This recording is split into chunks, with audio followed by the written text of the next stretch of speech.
to hold our heads up high and beat the drum to what we love. Risk the follow, we have felt it all come crashing down from far above. Stars are rising, countless worlds colliding, only one will take it all. Can we bring to fall the giants? Can we make the final call? We are the ones to ignite the darkened skies, the champions of a world that we defy. A solar ray of the few who rise up high, and we all fight at the last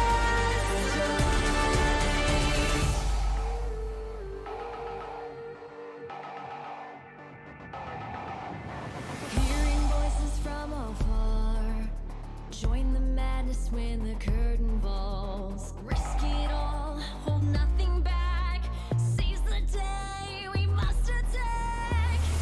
Stars are rising, countless worlds colliding, only one will take it all. Can we bring to fall the giants? Can we make the final call? We are the ones to ignite the darkened skies, the champions of a world that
Welcome everybody to the AoE Amateur Arena Showdown. We've got ourselves 3 games on tonight, and I, Rudude, am joined by 2 wonderful guests here tonight. I've got Pukar on one side, Kays on the other, 2 guys coming from TSM-FTX as a strategic, positional, scout, everything under the sun for those guys, and Pukar as well here as an AoE veteran at this point, being coach and doing all the good stuff there as well. Guys, we'll start with Kays. How are you feeling coming into the evening? I'm feeling pretty good. First time doing one of these analyst tests, so bear with me a little bit, but I'm doing pretty well. I've just ran the whole combine, so I kind of am a little bit up to date on like what the meta is. So, and Pukar as well. Yeah, I mean, I'm a veteran of the desks at this point, so I'm excited to get back into it.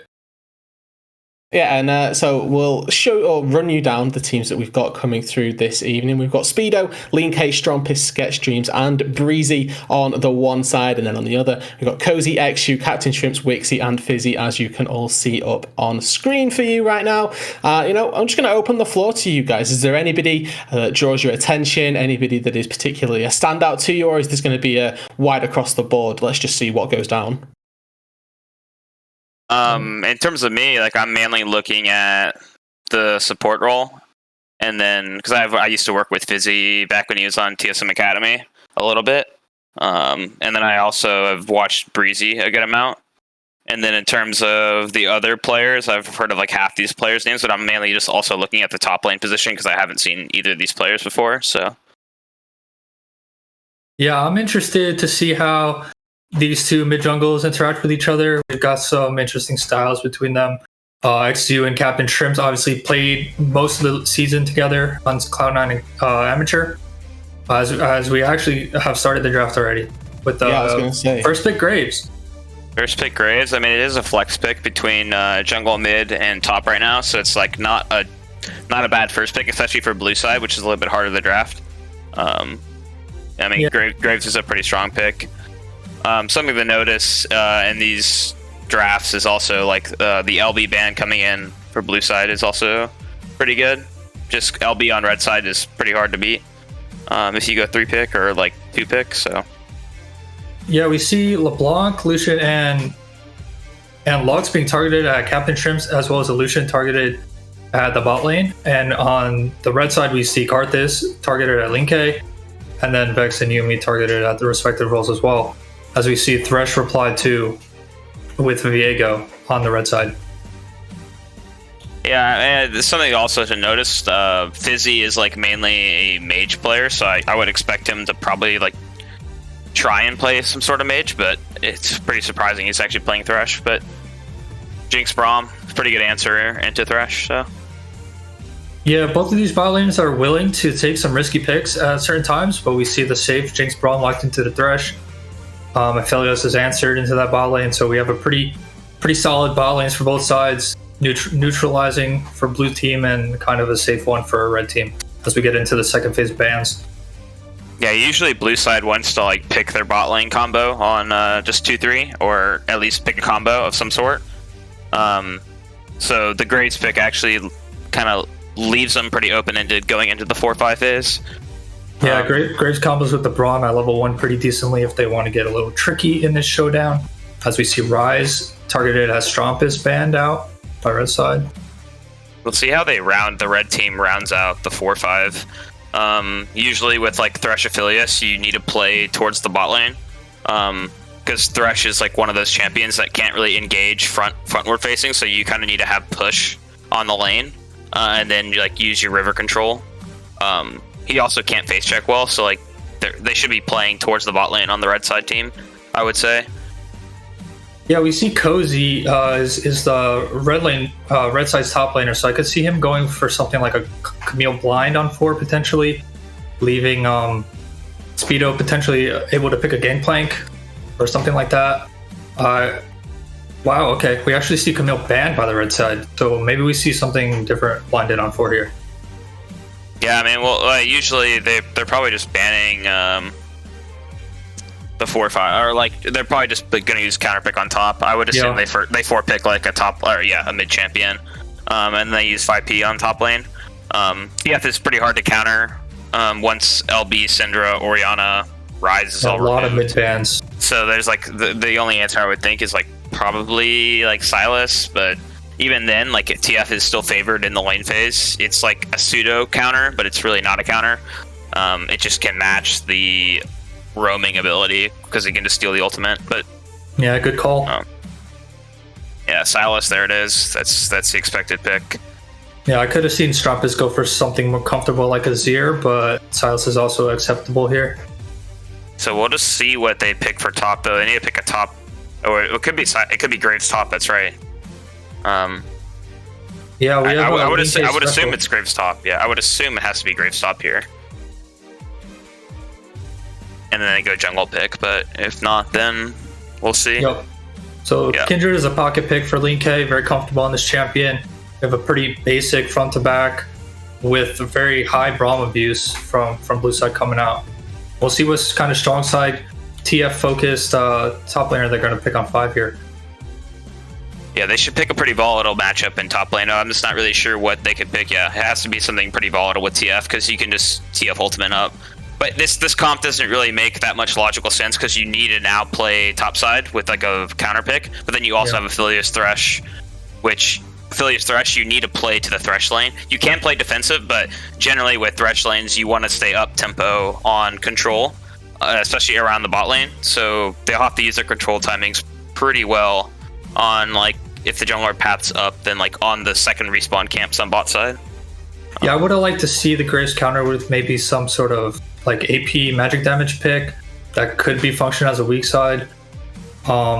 Just for the comp to work a little bit better. They maybe use Thresh's first reset to impact this top lane just so you know it's a smoother thing. But yeah, I would favor blue side on this draft if we're going into like picking who's gonna win based on composition. But you know, CptShrimps TF is one of his pocket picks, so maybe he makes this thing work for Red's team. Yeah, I could see it working out. I favored the blue side draft as well. I think the red side draft it can work, but it's a little bit higher execution. But generally, whenever you go TF, you want to play. If you're going to use your counter pick towards top lane, then you need to pick like a super volatile lane. But that just doesn't work with the Thresh Aphelios. But I still favor the blue side team. Yeah, they have good... I'm not really sure how the Graves Aurelia matchup goes, but I would just assume it's like pretty close, and then TF will just make the difference. Yeah, it'll be interesting to see if if one of these supports or maybe the jungle can break out mid lane to go earlier than the other one. Because if Silas hits 6 first somehow, then he could potentially go up there and like basically ruin Red Team's whole game plan. But it'll be really hard to fight later in the game against the Kindred and the Braum together in the team fight stage. So I wonder if they could keep the split up as they go deeper in the game. Also, something to look for if like with the Aphelios Thresh, it's versus melee mid, because Silas is a melee. Like, so the faster they can swap into the mid lane, then the Silas can no longer lane. So they should be able to get some sort of control from just that swap. So usually once the bot lane swaps into mid against melee mids, like they just can't lane. So you're basically just going to be guaranteed up tempo or up like 1 or 2 waves of lane allocation just off that.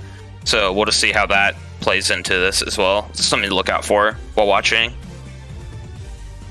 So we've broken this very well down, obviously, at present, and we've given the favour over to CptShrimps' squad, the blue side here. Yeah. I want to just sort of question then a little bit more how we imagine the first 5 minutes play out, because you talked about a volatile top side for Wixxi's team for the red side here. Does that mean that eXyu, as well as having Thresh Aphelios as well, that you typically say that they want to play to, does this just put a big onus on the junglers in either side to make impacts both bot and top, or is this just something different? I would say TF should probably get pushed early. I'm not really sure on the Graves Aurelia matchup. I would assume Graves gets pushed, or else it wouldn't make sense to first pick. In terms of the bot lane, it should be probably blue side favored for like level 1, because Thresh is generally weak level 1, but then like towards level 2, 3, I think Aphelios Thresh should get pushed, so like towards the crab timing. So I would assume the blue side jungler is probably gonna path up. And then for the red side team, I would assume he paths down. So yeah, I think we'll just see how the junglers play it out. Also, something to consider is the blue side team does have a stronger level 1, but they do also have TF, so you could probably invade towards bot side with Braum, but we'll see how it plays out. I'm not sure Kindred wants to invade in map split whenever you have Graves, so yeah, we'll see.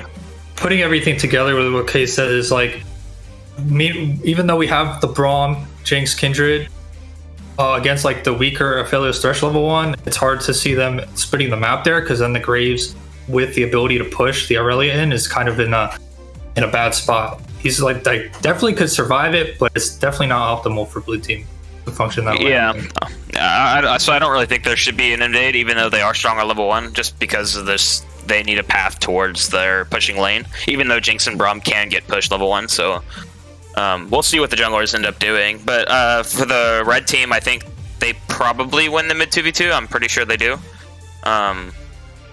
So if like whoever, like the blue team probably needs to get Scuttle through a side lane push, I would say. So probably top lane, or else they just won't get a Scuttle, which is not optimal, so. Okie dokie, well, that's a good breakdown from here. We'll be taking it to a short intermission and handing over to our casters, Axeman and Finnick, for these 3 games. Thank you to Kaze and Pukar, and we'll be joining you on the other side of the game. So from all of us for the time being, we'll be right back. Awesome.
To hold our heads up high and beat the drums through what we love.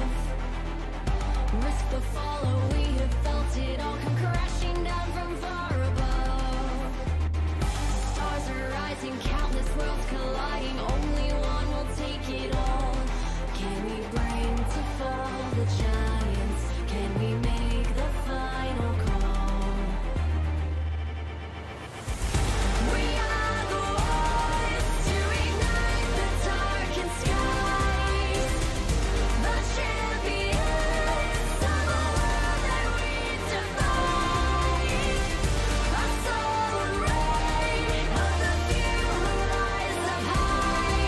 And we all fight at the last strike.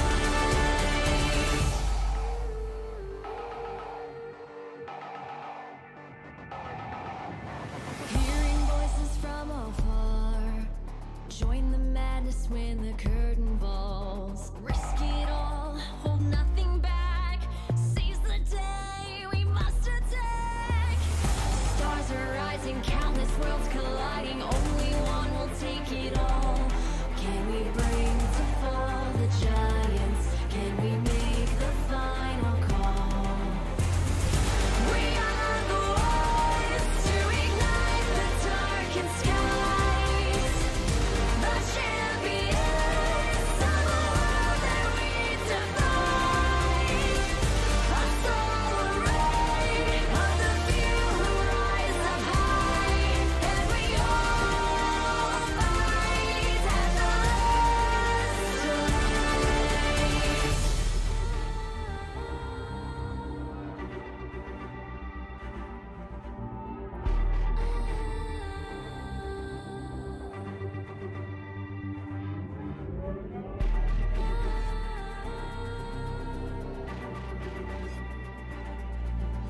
we bring to fall the giants. Welcome one, welcome all, and welcome back to the Amateur Arena presented by AOE Esports. My name is Finnick, joined by Axeman, and we are in game number 1 of this 3-game block between, as we have dubbed, Team CptShrimps and Team Wixxi. Naming after the 80 carries this week, not after the mid laners. Axeman, what are your thoughts on that? Honestly, I'd like to see the change up. I thought Strompest versus Shrimps personally was a pretty good set of names, and I like to see them going head to head day after day, but it is nice to switch it up a little bit here. Yeah, no invades. I know that on the desk they're talking potentially you could see an invade from CptShrimps, but just the threat of the Twisted Fate is a little bit too much for them. So just a standard start, 5 points from both these teams. Looks like as predicted in the draft, eXyu is starting on that bot lane, or on the bottom side of the map near his blue buff. Slight invade coming in late from LeenK, but he was spotted on a ward. Might try to 3-buff this, though, despite being spotted on the ward here. As soon as he goes for it with the pathing, but they do get off the successful invade. They're going to take that red buff, and they're going to take it all the way to the bank here, Finnick. Probably just walking out after that one. Don't want to see him walk back over that vision when he's taking the Raptors potentially. Yeah, just walk right out there. And you're going to be able to do this because this Kindred, you can hop over that wall, and you end up avoiding a lot of the pressure, both from the solo lanes on either side of you, and also just able to avoid vision. So one of those pathings only a few champions could go for, and one of them is Kindred. So it'll be eXyu missing the red buff on that first clear. Shouldn't hurt him too bad. Might force him to go directly in the gank up top side, or just reset short of a item tiner there. Couple flashes bot. Yeah, couple flashes. Level 2 gotten first by the Jinx Braum combination, as was mentioned in the panel. Thresh a little bit of a weaker level 1 there, so nothing too unexpected. But trade of flashes on the supports. Fizzy does have Hex Flash available, so definitely is better with that trade than some others would be.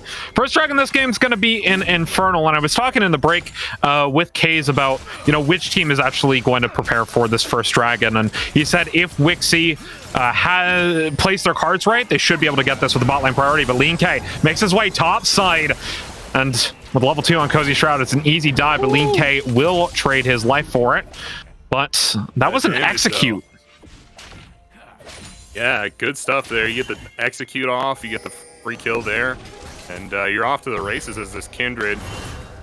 Coming back on the map, you got double daggers in the boots there. Ooh, Speedo. Yikes. He's fine, though. Should be able to flash over. Flash follow-up, though, from the Viego of eXyu. He really wants this kill on a Speedo, but he dives back under the tower. So 2 flashes out of the top and junglers. LeenK, though, taking firm control of this jungle, playing around this Scuttle Crab now. eXyu's in the winks, but so is Strompest. Yeah, he's going to be able to get his mark on the Kindred, but maybe not for free here.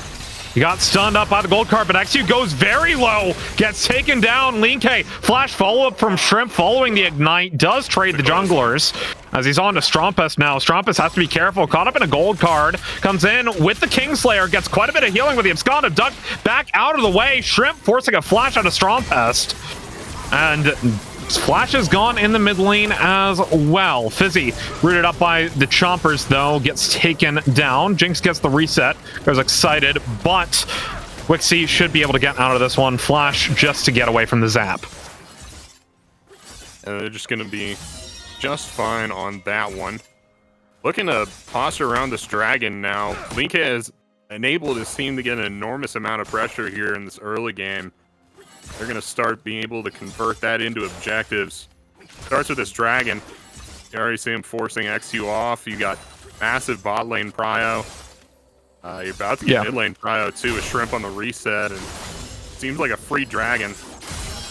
No, they're going to take the reset on the bot lane. Not a lot of resources down there for the Jinx. So they're going to say, no, we're pulling the ripcord on this one. We'll go next rotation. Yeah, and they were mentioning in the draft, Team Wixxi, they got to play around this top side Aurelia pickup. Giving up First Blood there was a huge wrench in that plant, but also you know, they had the potential for the first dragon. They should be able to get lane priority with this Aphelios Thresh combination, but they haven't been able to secure that objective quite yet.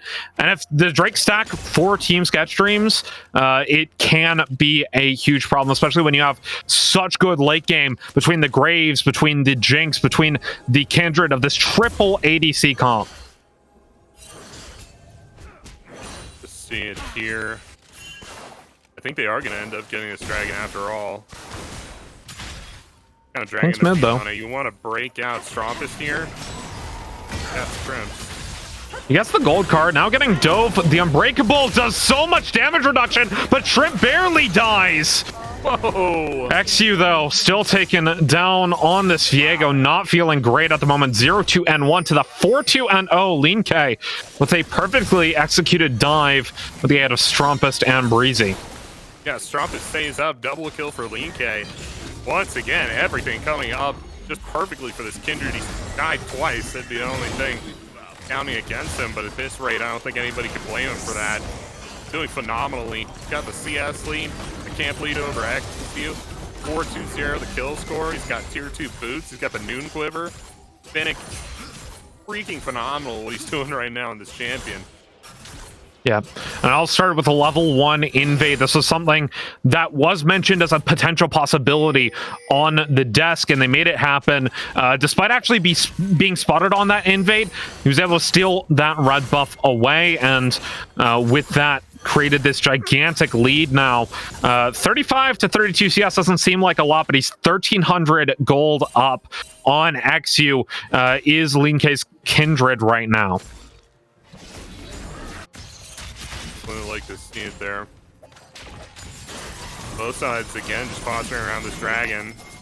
Looking for this mark, but it's gonna turn into a fight. Braum coming in, they got the stun following up, and LeenK, he's got another one. Strompest roaming in, gets Fizzy.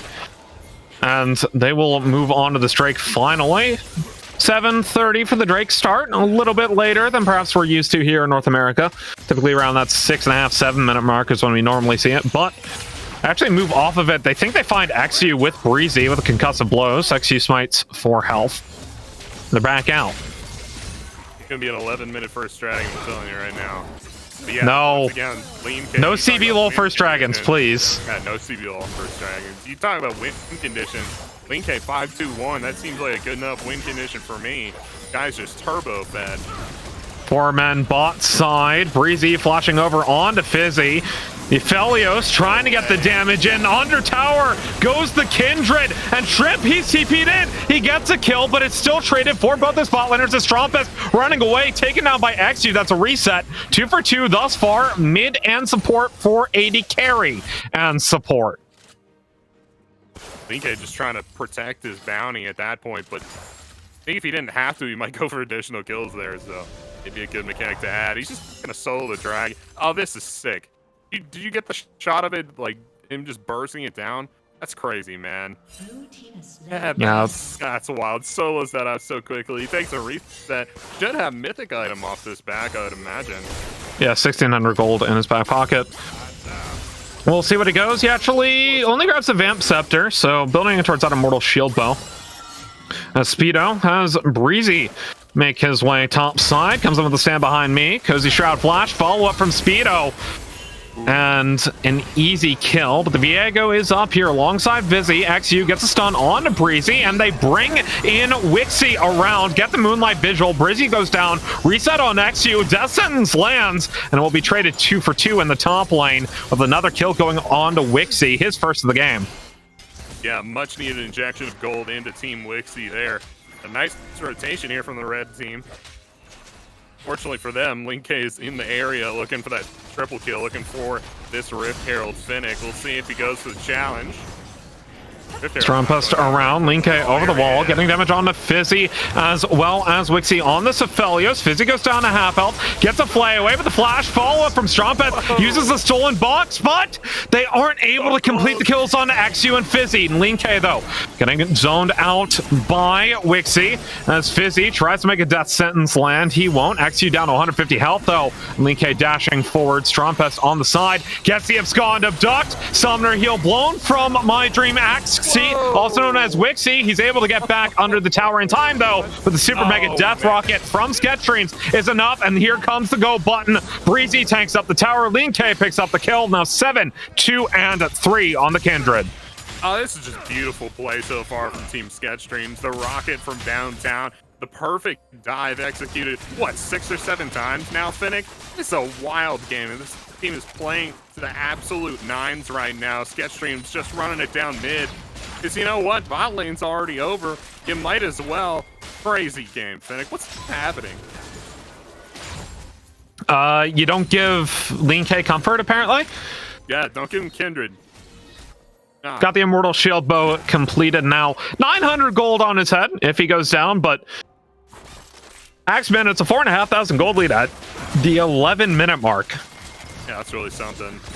You know, I think you could chalk this one up to some really well-played early game plays from LeenK, but you know, I don't just want to chalk it up solely to that. The whole team's been playing really, really well, right? I mean, you're looking at CS leads across the board, very well executed dives, great communication, and this isn't like an organized team. This is just like a pickup game, right? You guys are playing out of their minds.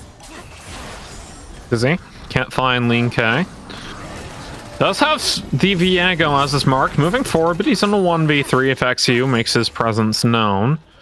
Dives back up towards the dragon. About 2 minutes until the next one spawns will be Mountain. So Cloud or Ocean Soul this game. And the Rift Herald pops bot side should be enough for first tower. As LeenK keeps pinging, and yeah, they just seed this away, Team Wixxi.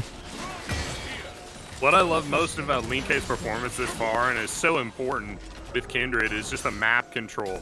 From a map control perspective, is the vision game. Oh, here we go. That's a great Busy getting engaged upon, and not good enough. Breezy got the glacial fissure. I mean, at this point, they can just stat check pretty much every single kill. Yeah, I would say so. So what I was saying is that the vision game LeenK is playing is something that's really setting him apart, and it's what's making the difference for him right now. You check out the vision score he's got on him. It's 20. He's winning the vision game by miles and miles here, Finnick, and it's giving CptShrimps diving in the mid lane. They get the lambs are spiked down. Shrimp, he's got a shield, and now they're running. Flash forward from Shrimp. He wants to get forward with Fizzy. He's chunking up the damage as Aurelia comes in with a 4-man's Vanguard's Edge, but the stolen Vanguard's Edge from Strompest is good enough to secure 2. It's 2 for 1 in the jungle. eXyu coming back out of that with the blast cone. And Strompest, he wants more. Abscond abduct, swing and a miss. Breezy flash forward. eXyu goes down. And it's overall a 3 for 1. But importantly, shutdown gold did go over on to Cozy's Aurelia. That's 900 gold for killing LeenK. Yeah, that's important there. And the kill post-death from LeenK onto Cozy gives him additional gold as well there, but the shutdown's much more, right? So if you're going to dive in and give your ult enemy Silas, you better be going in for a shutdown. That's what Cozy's done here. We get some damage down on mid-turret, red side do, but that's about it. They're not going to get too much else out of that play other than that shutdown gold onto Cozy. Yeah. He's going to try and mount the defense the top lane here, but actually going to be able to save the turret, looks like. We're approaching 14 minutes here in the next couple seconds. Yeah. Time plating will drop off the outer turrets, and a lot of standing gold off the table here. Yeah, talking to the analysts before the game, they were saying Wixxi has to play early tempo. They never really got the opportunity to this game. With LeenK on that early invade, putting eXyu behind, and then making the gank top to put Cozy Shroud behind. You know, when you have a team that needs to play around the top side, especially on a level 6 timing, if you can never actually get that level 6 fight, it feels really, really bad. Team CptShrimps has been in firm control this game. And they have a better team fight, too. Once again, it's a triple ADC comp. They have a good front line in the Braum there. Fizzy got the death sentence for good measure, but unfortunately, that is not enough to save the tower, although a 2-man flawless duet will stop any further push. CptShrimps down bot side, pushing in Speedo. I think in a lot of ways, CptShrimps is the last hope for their team. You know, that being said, he can only do so much in Twisted Fate, so maybe not too much to hope for there. He's got the Ignite on him too, so. Oh, he's got Seal Spell. Yeah. So that might not be Ignite, because Spectator Client doesn't actually tell you what they swap to. It's great. Actually gonna end up getting this mid lane turret. It's a huge step for Red Side. Kind of helps open up the map a little bit for them. I wouldn't necessarily say it gives them like map control per se. You still can't really step out too far. I don't know if this outer mid turret is gonna save them, but it does give you a little bit of pressure and gives you a safe space to operate from and look to work on the neutral objectives from. But I don't really know what else Wixxi is going to be able to do. They got pick potential. They can look for picks, and there is shutdown gold on the table for them. You'll wait for them to get back into this game. They also can't really 1-4. The Silas is way too strong up against CptShrimps at the moment. And Fizzy, I mean, he goes for the Desperation Death Sentence, but it's Breezy tanking up the tower and should die on this next wave. Super Mega Death Rocket hits eXyu. Got 4 members here playing around while Speedo actually soloing out the dragon on the bottom side of the map. They're like, oh, the Kindred's mid. There's no way they're taking the dragon. Nope, they have Graves. He's got armor against monsters. And he should be able to take this down as the mid lane turret falls. Yeah, there's the last hopes here for Glacial Fissure into the Moonlight Vigil, but 2 kills are already gone over to Team CptShrimps. They trade out the jungler for the support, but that's an excited Jinx of CptShrimps. Flash forward and the collateral damage misses Fizzy. 3-4-1 though, as Strompest has gotten the Aurelia. And with the Drake in the mid tower going down, it's still looking fairly clean for Team CptShrimps. Currently 10k in the lead at the 17-minute mark. You'll love to see it here if you're a CptShrimps fan. I know I am, Finnick. Run it down mid here once again. It's the second turret for CptShrimps in the mid lane. Just taking all that gold, absorbing it. It's on the reset. End up completing an item here. Ooh, Speedo may be in trouble. We got the Everfrost follow-up from CptShrimps, but Speedo, he does have an Immortal Shield bow, so he's gonna shield up for a little bit. Still goes down to CptShrimps. We got a reset on eXyu. No, Wixxi in dire straits there for a second or two, but he'll be fine after the lantern out from Fizzy. Just support things there, you know? Fizzy's been doing pretty well this game. I would go ahead and say he's landing some good hooks. He's got the nice lanterns. It's just one of those situations you get into as a support where you're kind of like, hey, you know, I could play the vision game, I can support my team, but at the end of the day, I need winning lanes somewhere, somebody to support. He just doesn't really have that here. Yep.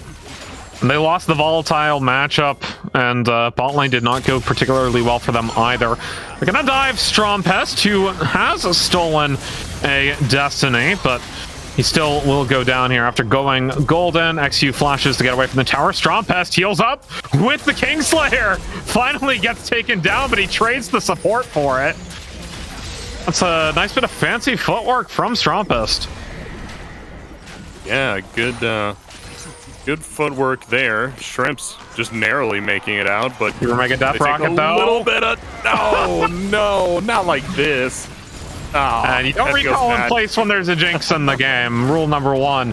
Second Herald has been popped mid lane as they take the inhibitor and the first Nexus turret. Looking for the dive here. Breezy goes forward, has to pull back as LeenK gets damage onto Fizzy as well as Wixxi. TP coming in though. Vanguard's Edge onto 2 members, but the stuns are already there, and it's 2 kills for the Jinx. Already going excited, and Wixxi can only stand by and watch. LeenK going to play zone, shielded up a little bit, goes back into the Lancer Spike, getting the damage down onto the Viego of eXyu. eXyu falls, respawn from CptShrimps, and the follow-up damage is already here. Team CptShrimps, sub 20-minute game, making it look easy, Axeman. Oh yeah, just like a walk in the park, Finnick. It's and they made it look real good there. You know, I think we had doubts about the team comp going in. We talked about win conditions and maybe those not being super clear for this team, but after the first 5 minutes or so, you could definitely tell that this team was hyper focused on that singular goal. Just, you know, just for starters, turret diving constantly and doing it so effectively. but also just getting LeenK so far ahead and making sure they had the map pressure around the scuttles to get those marks up. And it all culminated in this just monster Kindred that was able to go all over the map and get them all sorts of advantages. And, after that, wasn't really much else to write home about. No, there was not. But to break down that game and bring in the draft for game number 2, we're going to send it to the desk. Rude Dude et al. Take it away. Yeah, after what was one of the most convincing games that we have seen here in the Amateur Showdown, we've still got Kays, we've still got Pukar joining me to break down that one. Guys, that game was over from a fairly early on margin into the game. I know that we had some thoughts about at least top lane from the very early stages, and particularly the Graves zoning field, I suppose, that was going on. Do we want to talk a little bit about that and break it down? Yeah, I mean, I'm pretty sure in like this Aurelia Graves matchup, the Aurelia should be starting probably in lane. Like, I don't think the Aurelia should be playing defensive, or if you are, then like you actually need to get cover. But yeah, the Grave zoning is like the first thing. He gets level 1 push. And then I also think like the red side comp was just too uncoordinated. Like usually whenever you play Aphelios Thresh, like you want to be playing towards the bot lane. So like picking Aurelia there also just it's too hard of a comp to execute in my opinion. Like you really need to use the Thresh base timers to play up tempo, because Thresh can't really face check or like engage frontward facing. Like he kind of needs to be up tempo to like actually utilize his river control. But if you have Aurelia top lane, you also need to play to the Aurelia. So the comp just kind of didn't make too much sense from my perspective. And the blue team comp was a lot easier to execute. And also like Aphelios Thresh should never get 2v2 killed. Yeah, at level 2v2 certainly spelled disaster, honestly, throughout. Pukar, what are your thoughts going forward, maybe, or that game as well in general? Keep us going. What was going wrong? What was going right? I mean, we saw blue team do a lot of really good proactive things to kind of force red team to be on the back foot most of the game. We saw a lot of decent rotations out of them, from the 10 to 15 minute mark. Red team was a little bit slow reacting to some of blue team's plays. They were behind in gold for a decent amount of the game, so you can kind of understand how maybe they don't want to contest, but there's still certain sort of map movements you like to see out of teams at certain stages of the game that were lacking in that one. Fortunately, I think there's a pretty decent, easy fix for red side. I just want to see them to pick some, like Kay said, is some more straightforward champions, some champions that work well together, sort of help each other out. Their combo's a little bit too far all over the place and kind of difficult for them to get things going. Especially when the game starts rolling out of hand, they don't really have a lot of comeback tools in their composition.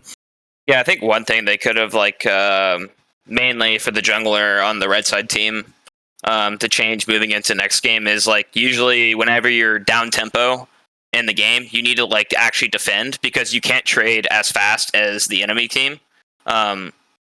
So whenever the enemy team had Herald, like the red side team just gave up like multiple towers on both Heralds on both the side lanes. So like I think the jungler needs to, or just the team in general needs to actually identify, okay, they have Herald, like we need to actually defend the play, or like place a TP ward knowing they're going to go bot side and then make a TP play. Like there wasn't really a plan around that. That's why the game snowballed completely out of control.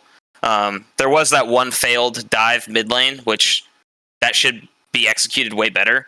But the idea is there: you push bot lane in, you get a number advantage, and then you shift to mid. It's just don't go for that dive. If you have a Braum Jinx comp, just auto the tower.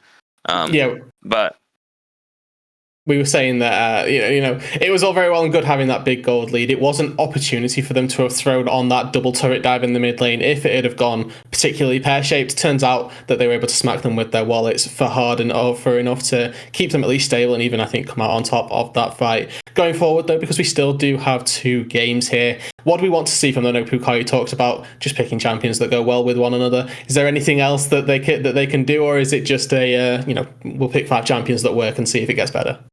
Yeah, you can go first, Bugger. Yeah, I want to see if they can hide maybe their support pick, get a support counter pick. I think Aphelios could be picked earlier in that draft if they really want the Aphelios, and then pick a better support matchup so they aren't allowed to go Jinx Braum, which is pretty safe and kind of not too punishable by another AD carry in that situation.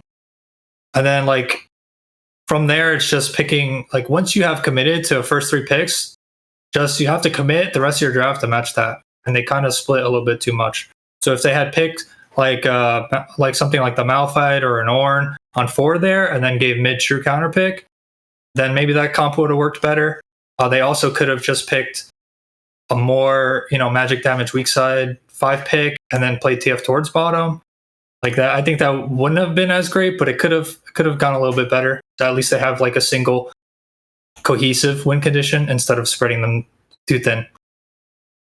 Yeah, I would generally agree. I think if I was changing things up for the red side team, I would just say pick a more traditional comp and then make it easier to play. Like even LCS teams can't play a Thresh, Aphelios, Aurelia topside comp. That's just too difficult to play, in my opinion. Especially once Graves is like a flex pick too, and he's range advantage on the top laner. So yeah, I would also agree with Poker on just pick probably a more simple comp to play, and then also just defend whenever you're down tempo on the race on the side lanes. That's probably the easiest fix. Yeah, well, there we go, ladies and gentlemen. Analysts broken down game number 1. We're going to take ourselves a short break in the lapse between game 1 and game 2, but don't go anywhere. We'll be back with more Amateur Arena Showdown presented by AoE in a few minutes' time.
To hold our heads up high and beat the drum to what we love. Risk the fall, or we have felt it all come crashing down from far above. Stars are rising, countless worlds colliding. Only one will take it all. Can we bring to fall the giants? Can we make the final call? We are the ones to ignite the darkened skies. The champions of our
bring to fall the giants?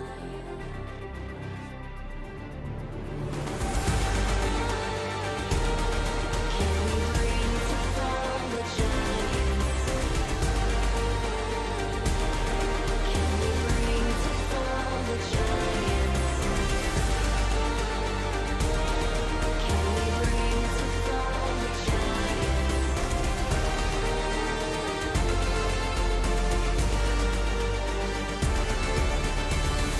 We are the ones to ignite the darkened skies, the champions of the world that we defy.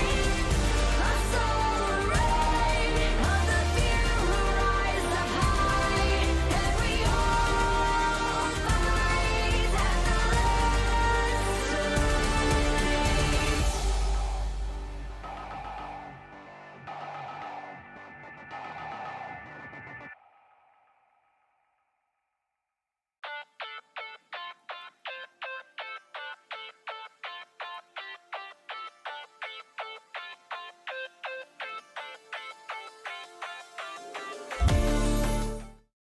Welcome back, everybody. The second game here of the AoE Amateur Showdown. Got another game for you guys on our hands. Still joined by Kaze and Pukar for this second game. Pukar, we got another game on our hands. We've got a new draft fresh. What are you hoping to see going into it?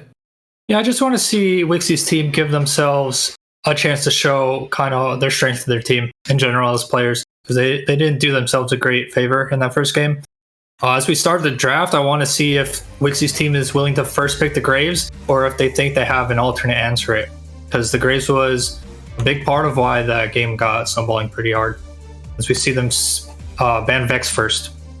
Yes, it's worth noting that they did swap sides here. So Yes. red side is now blue, blue side is now red, and Wixxi CptShrimps swapping sides. The Vex ban remains the same across both sides, and I wonder if we get something like a Yumi swapping to red side here, just in general.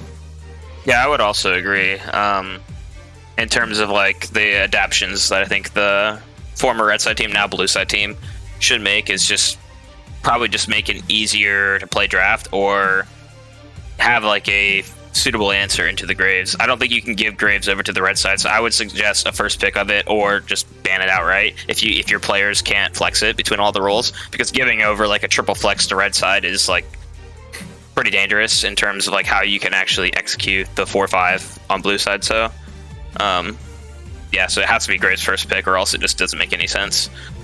Yeah, we see the Graves first pick. Bans are relatively the same. We see a Kindred banned, so that pick won't go through this game.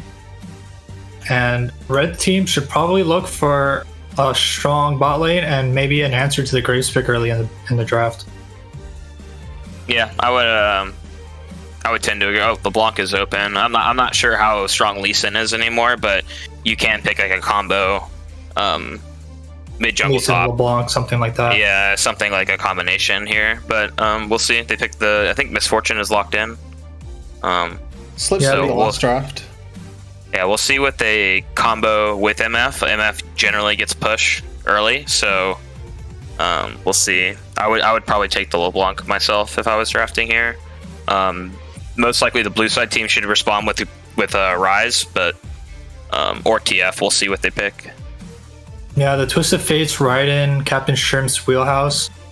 I could also see him picking Rise, but TF is definitely a comfort pick. I don't think we're going to get an extreme counter pick like Lissandra with the other champions open. And I'm interested in seeing what Wixxi matches the MF with in this bot lane. I would probably pick Rise, but we'll see what they go for. Kai'Sa, okay, they're going to go for a full bot lane. I would assume if you're picking Kai'Sa like this, maybe Kai'Sa Leona, or we'll see what they pick. They could commit to an Alistar, but it's not the best pick on this patch. Just comfort pick for Fizzy. Yeah, Which, usually I'm not a fan of picking Alistar into LeBlanc though. Like Yeah. it's okay, like to interrupt her jump, but yeah, okay. They're Gonna save it. They must assume that they have like 3 support picks. If you double ban support on 4-5, they can pick some sort of combination that can work well. I would assume the red side team is going to ban Braum here into Leona. That's like would be the most logical, just to pinch the combinations. But Yeah, luckily for Kaisa, she has a decent amount of supports that can kind of pair up with her. I know some of her good pairings like Nautilus or Amumu have been kind of nerfed on this patch, but we can still probably see some sort of engage coming out of support, even if this pool get pinched right here. Yeah, I would assume you have to pick engage with Kaisa, because like Kaisa's just going to get poked out of the lane, so you kind of have to go for an all-in type setup. I would assume this is just Alistar Braum bans on the red side. So yeah, I would agree with you in terms of like picking engage with Kaisa. Yeah, we're going to see top pool trimmed from blue side with the Graves pick, kind of giving a trend that it's probably going top side and not likely in the jungle. Yeah, probably in the top side. Very I would assume to take away the Jace into Graves matchup from what we've seen. Just don't want to have to deal with things like that with the range. I mean, Braum here, we've said should be the logical ban, right? You don't want to deal with bullet, or you can keep bullet time essentially when you do that, and then also just the laning prowess that gives you into Leona comes through here. And yeah, there's the Braum ban. Yeah, top side's largely to pick, but support still for the blue side here is the big question mark right now. Yeah, we'll see what they pick for support. I would assume it's just a Nautilus, though. Like, Nautilus into Leona is technically losing, but it's probably the most playable support left of the available options. So, but we'll see what the red side team picks here on 4. They probably should just pick jungle. That can also match into Graves if Graves does slot into the jungle role. Yeah. I'm not sure what type of champion Speedo has in his champion pool that can really match the Graves anymore. I think we've seen something like Gwen in Worlds kind of match the Graves top lane, but I definitely could see a jungle like Xin Zhao being blended here. Yeah, it should be a jungle pick on 4 here if they're thinking. Okay, Hecarim's not terrible into Graves jungle, but I'm not sure if it's good blind. If Graves goes top, there has to be a counter that you can play into it. Yeah, we haven't seen the Hecarim very much. Lee. Yep. Makes sense. Very fast decision. The Nautilus. The Nautilus in Leona is the most standard pick you probably can go with. And then the Kennen to match the Graves top range, maybe. I would like to see the Kennen or the Gwen instead of some of these other picks. We see that Aurelia hovered again. The Aurelia is a bit of a BM pick, or a bit of one of those BM holders that you tend to see as well. We do see the Kennen, which I think is pretty good for red team. A good mix of picks on their squad. Yeah, in terms of who wins, like the mid 2v2, it's probably over to the left side team, like I would say, or the blue side team. And then they should probably just path up and get a scuttle off top side. And then the red side team's like picks just came off the screen, but yeah, so we've got run you through the comps again once more. We've got Graves, presumably top lane, Lee Sin, presumably jungle. We've got Twisted Fate, Kaisa, and Nautilus all on Wixxi side, blue side, CptShrimps on the red side, piloting Kennen top lane, Hecarim, jungle, LeBlanc, MF, and Leona. So a strong team fight composition, it looks like, for the red side as well. So maybe a little bit of scaling aspects going on there, but Wixxi squad, it looks like got a lot of dive potential.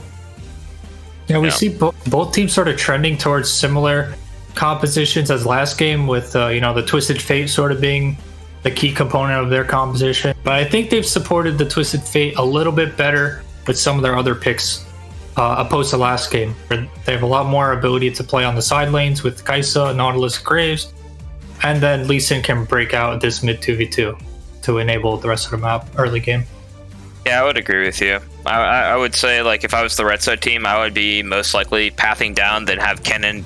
If Kennen gets pushed, I'm not super informed on how the Graves top matchups work, but assuming Kennen can get pushed, if he can do a 3-wave crash into base, it's not a bad idea. But I would assume the red side team should just path down and then play to the MF lane. That should get pushed in this matchup. And then the blue side team should just path up. But either way, it should be a scuttle split. Like, each team should get a scuttle this game. Yeah, we'll just quickly pause it and throw in here that we do see Speedo locking in the Malphite instead of the cannon. So whether that was a last minute pick that they'd not alerted us to. It's a Malphite angle for this game instead of the Kennen. So I'm just gonna pause it. How does that change things? Is that largely the same, or is it just maybe a bit weaker in the laning phase as well? I mean, you can go first, it confirms with K-Said in terms of like how the jungler is going to be pathing towards bot lane, because a Malphite's a lot safer in terms of absorbing the Graves pressure early, and definitely can't fight for prio early with Graves being able to push him out, but should be able to survive that lane pretty easily with the double AD, top jungle, pretty easy itemization for the early game survival into a strong teamfight composition with Hecarim Misfortune. Yeah, I was about to say that. Like, his itemization path is really good versus double AD topside. So, pretty good change in pick, I would say, to fit more how the comp like should operate. I do think like the red side team could have it. We'll see how the mid jungle actually works out first, but assuming the blue side team actually operates or executes their mid jungle like prio, they should be able to play for topside second Raptors if they play it out well. But if Hecarim starts getting rolling, it could get pretty difficult for the blue side team, because if you actually look at their comp, they don't have that much wave clear. So we'll see how everything pans out. So we saw in the first game then it was CptShrimps, the now red side team, that were able to just demolish Wixxi and the squad over on blue side. Is there a possibility that that happens again, or is this a composition that we're expecting to take a little bit more time to get rolling? Yeah, so their early game is basically kind of works off of how Lee Sin is going to play the early game, because Hecarim can't really match the Lee Sin, and TF has a really easy setup for Lee Sin. So LeBlanc is kind of protecting Hecarim in this comp and basically getting him to 6. Hopefully they can make a level 6 bot lane play. If they can burn summoners early in the lane phase, that'd be really good for bot lane. And we'll see like if Lee Sin's able to match that bot lane, because I'm not sure if Graves can solo carry this game. He could get a pretty decent lead if they play towards him, but if they neutralize the bot lane, blue team may be the one that is able to roll over in this game if they get a good lead early. Yeah, I would say the blue team is in the driving force of the game, mainly because like they lose top lane, they lose the mid jungle, like the red side team. So the only winning lane they have is bot lane, or the only pushing lane. It's not even winning. Like if they get a right fight, the blue side team can win it. So I think the blue side team has a more favorable combinations of champions than the red side team. So I would assume they're in the driving force for the majority of the game, assuming everything plays out normally. As expected then. So a bit of a burden of execution across on blue side here. Thank you again to our analysts. We're going to take ourselves a short break once again. When we return, we'll have Finnick and Axeman right back here to bring you game number 2.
Ladies and gentlemen, boys and girls, and bees of all ages, welcome back to Amateur Arena, presented by AOE Esports. My name is Finnick, joined by Axeman, and we're into game number 2 of this 3-game block between Team Wixxi and Team CptShrimps. And because we did not get around to introducing them last game, we're going to do it this time around. On the blue side is Team Wixxi, with Cozy in the top lane, eXyu in the jungle, CptShrimps in the mid lane, Wixxi in the AD carry role, and Fizzy in support.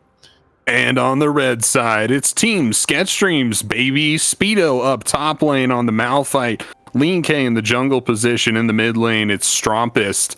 CptShrimps down on AD carry and Breezy supporting him. Finnick, looking forward to game 2. Game 1 saw Team CptShrimps really go off to the races with LeenK on Kindred. Now he's on Hecarim. Do you think anything's going to change? They're going to have a lot more teamfight utility this game, but they're not triple AD carry. They only have the Misfortune, who's actually going to press the attack. This is to be expected because kind of the Arcane Comet plus the Make It Rain, that got nerfed on this patch. Yeah, you just had a mana, right?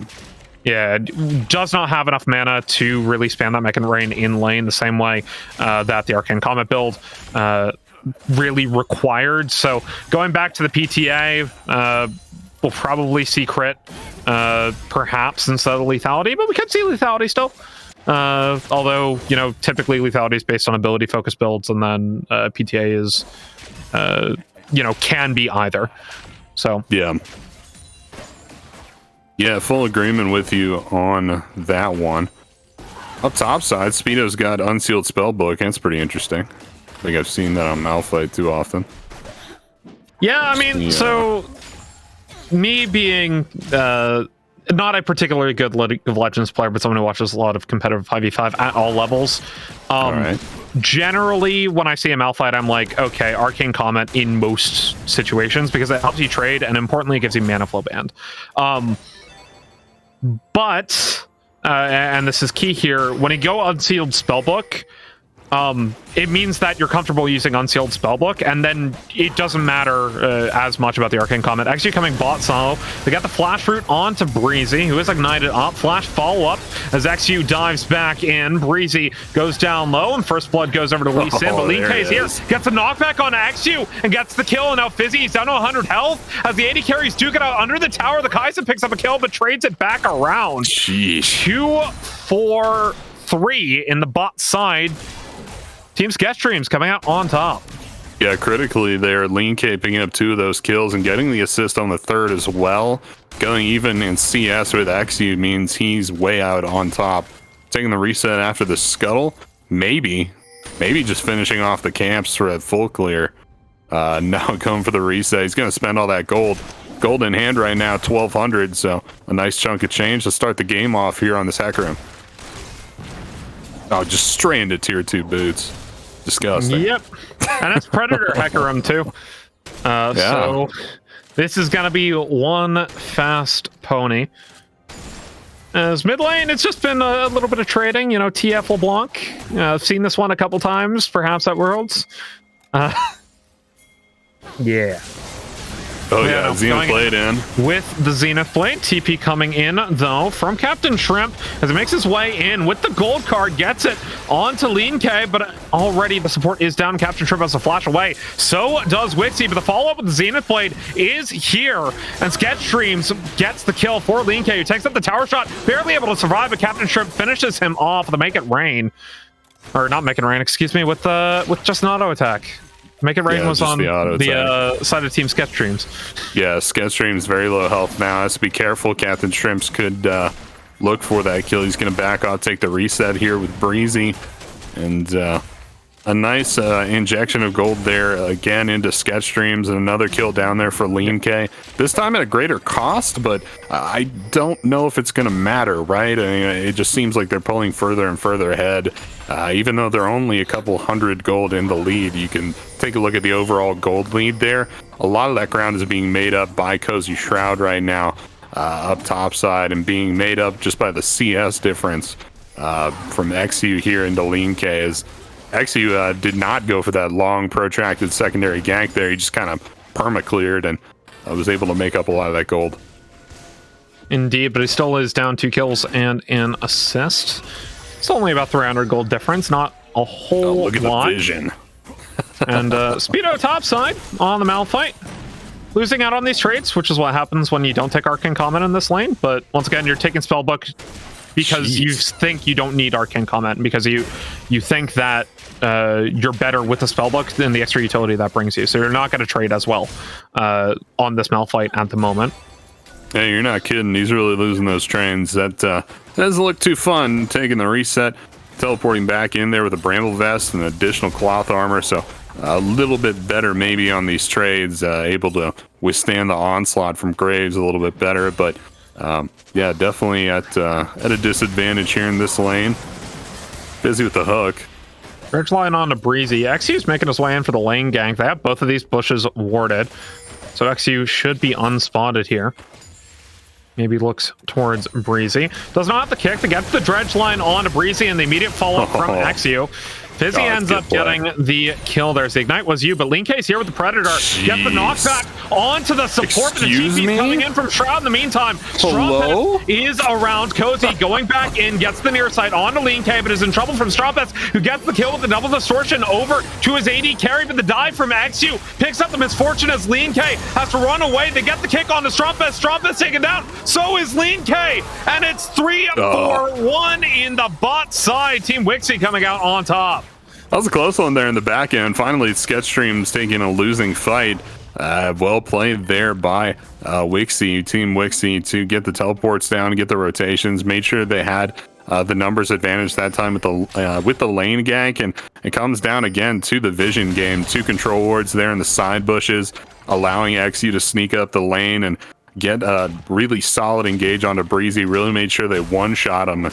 Even though LeenK had great response time with the Predator, with Hecarim, and was able to one-shot Fizzy, it just wasn't enough at the end of the day. Still didn't have the numbers advantage after teleports came through, and that was about the end of the story there. It was just Wixxi winning with the numbers advantage and able to get a little bit of gold, and they're actually ahead now, Finnick. Yeah, but only about 100 gold at this point. It is definitely a more even game. Bot lane Preo going in favor of the MF Leona, though, as the resets have been taken. They might be able to take first dragon, although LeenK is on the top side of the map. So we're seeing less of an NA first Drake this time around. I would hope so, yeah. I mean, you got the MF for CptShrimps. That should give you first Drake if your jungler can break out your bot lane. He's also working on the mid lane right now. CptShrimps, he gets the gold card on the Strompest, who has to dunk dive out of tower range. No. That's a good gold card flash. No. Deletes LeenK as Strompest gets his opposing mid laner in CptShrimps. The shutdown goes over, and now eXyu, he's trying to get onto Strompest, but Breezy is there for the peel. Strompest flashes out of the way, and it's 1-for-1 in the mid lane. Good stuff. You like to see it. Should be CptShrimps looking to rotate here onto the dragon as LeenK comes back up. Be looking for those bot side camps and looking to get the ganks down as well, as this lane is pushed super far up. Definitely far up enough for the Hecarim to come through. And this you can is see him crit just MF, making a by the way. beeline. Yeah, crit MF. Looks like he's going for the Kraken Slayer there. Yeah. I think. Yeah, maybe. Hey, who knows? Not me. It'll be LeenK, maybe just starting up the dragon. We've seen him do that in the past as well, but at that point in game 1, he was just hyper fed on the Kindred and just soloed it out. Oh, CptShrimps, no! CptShrimps gets the gold card on the Strompest, flash out of the way. And he's able to survive, but he expends his flash. eXyu pulling off of the Rift Herald, finds LeenK, gets smite down. He has the kick available to him, but has to be careful from Strompest. Shrimp is around about 300 health. LeenK goes back to hitting creeps. It was a really smart play there by CptShrimps. Stunned the right target, was able to get away from Strompest, the source of the majority of the damage, and just walk it out after that. It's good to see him get out of these plays. It's really what's going to shut down LeenK, and that snowball is just making sure that he's not able to get anything out of these ganks, and just letting eXyu out clear him and beat him in the 1v1, because Hecarim's not going to win that one. Taking a look topside, though, Speedo actually has basically even out the gold lane. He's still 500 gold down. Pretty much all that on assists. Building building in towards this Frostfire Gauntlet. This has been quite common on the Malphite as of yet, but Eclipse for Cozy on the Graves. So not the crit Graves, this time around it's Lethality. Yeah, Lethality coming through with the Eclipse. And not dealing as much for him there with Speedo having the Bramble Vest, but I think you're building that item mostly for like, you know, mid-late game team fights. Some survivability there. There's not a lot of front line for you. Of course, you're very short range as well, so you have to get up in people's faces. You got a lot of dive on the enemy team for CptShrimps there. And that is going to be helping him out, give him some survivability in these team fights. Dragon started up. LeenK just like soloing him, I think, Fennec. Man after my own heart. Yeah, but you play Shyvana. That's kind of what that champion's supposed to do. Take dragons from silver players? Yes, that's what it's supposed to do. But LeenK, another first dragon priority. This one more of a CB Lol Drake, though. 11-20. Yeah, I'll say. That's a feels bad moment. But I mean, you had a lot of ganks going off there, and most of them ended with almost all parties, you know, just like fully dead or very low resources. So not really plays you can make dragon plays off of. And honestly, I think there's been so much success from really both sides, which is a little strange. That I don't think I'm going to fault them for the late dragon there. I don't think it's going to matter too much. And bot lane, Breezy going in, gets there the Zenith played. Root follows up on physically. Here's LeenK. Gets the unstoppable onslaught, and it's 1-4-0. But they're back in with the killer instinct. Jeez. Gets the trade back around. Breezy in trouble from eXyu, caught up by a gold card. Here comes Destiny onto the Misfortune, stunned up by another gold card as eXyu dives in, but the flash comes back out. Zenith blade to follow up. eXyu goes down so low and finally falls to Strompest. Distortion. Now it's 2 for 1, and Speedo with the unstoppable force gets Wixxi 3 for 1 in the bot lane, and Team CptShrimps come out on top.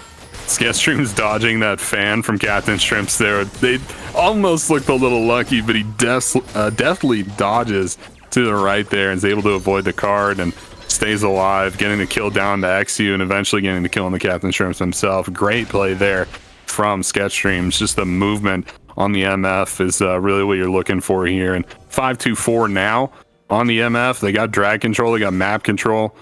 Huge priority down bot side, able to make the plays around the bottom side of this map. You see the vision control as well coming through from CptShrimps team, and they're looking pretty good. They're off the races here, Finnick. They're up about 2k gold now, so looking good. We'll see if Wixxi can answer back with this Rift Herald and trying to get some gold of their own.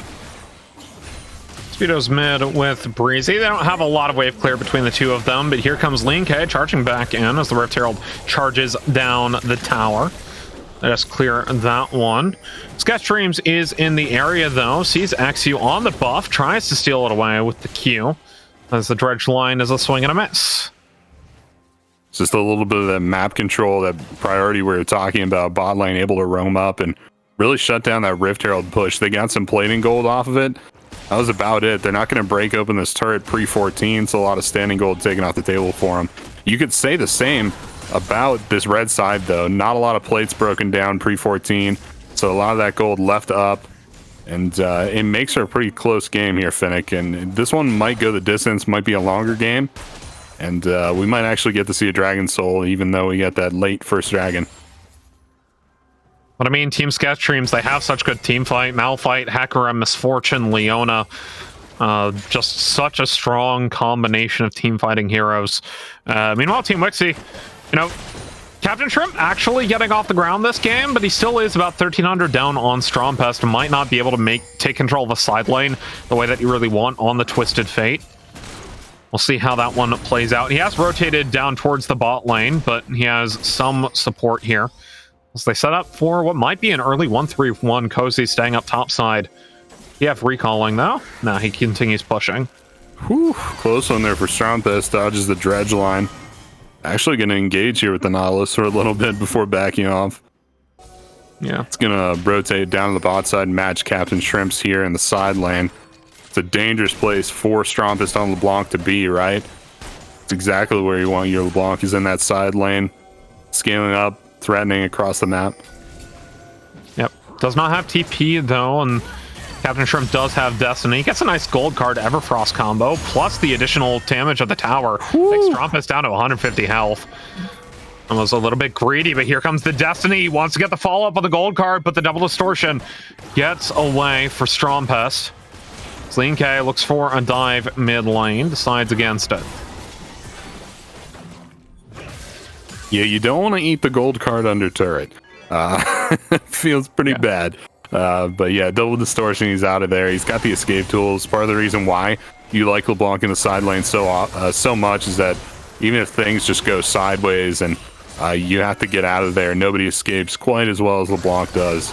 Just double Breezy caught up by out. Fizzy. They got the ultimate of the Nautilus down on the LeenK, but they get the bullet here we time as go. well. Cozy Shroud coming in, knocked up by Speedo, and the Unstoppable Force plus the awesome Slaughter Shadows do so much as eXyu tries diving back in. They get the kill onto the Misfortune as Speedo flashes over, trying to pick up on to eXyu. LeenK gets Fizzy, and that is a dead Wixxi. Double kill now for LeenK. eXyu, though, he wants Speedo. Strompest coming in. One distortion and a sigil.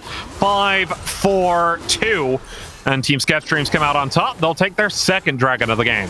Oh, it's a beauty, Finnick. Beauty from Team CptShrimps there. Second dragon coming through from LeenK. And once again, great rotation coming through from Strompest, able to pick up that last kill. And honestly, top to bottom, a great team fight, just like you talked about. This comp is built for it. It kind of stuttered a little bit there at the start. I think part of that was because they were getting engaged on and not doing the engaging. This comp is really good at diving, getting on those squishy targets, and unfortunately they were the ones getting dove for the start, but they're able to turn it around just through the sheer team fighting strength of this comp. That early bullet time really put a lot of members of Team Wixxi on the back foot there, and it was just Wixxi himself able to skip up and catch CptShrimps out. That really stuttered that fight right at the start of it, but they're able to pull it back from the brink, and now they've garnered themselves quite a lead and a lot more map control. Strompest now matching the Graves in the sideline. Takes him down low with the double distortion. And Cozy's got to be careful. Flying up towards the second Herald and has spawned. Set up a Fnatic Death Brush. Hex Flash, Dredge Line onto Breezy, Flash over the wall, the follow-up from eXyu, but they've got CptShrimps here, and the Solar Flare is huge. eXyu goes down, and they follow up with the Zenith Blade as the rest of Team CptShrimps comes in, Unstoppable Force over the wall. Strompest gets the kill, and it's 3-4-0, and they continue to move forward on to Team Wixxi. It's just Wixxi and CptShrimps alive. And they move away. 3-4-0. Team CptShrimps. Beautiful counter engage from Breezy on that Leona.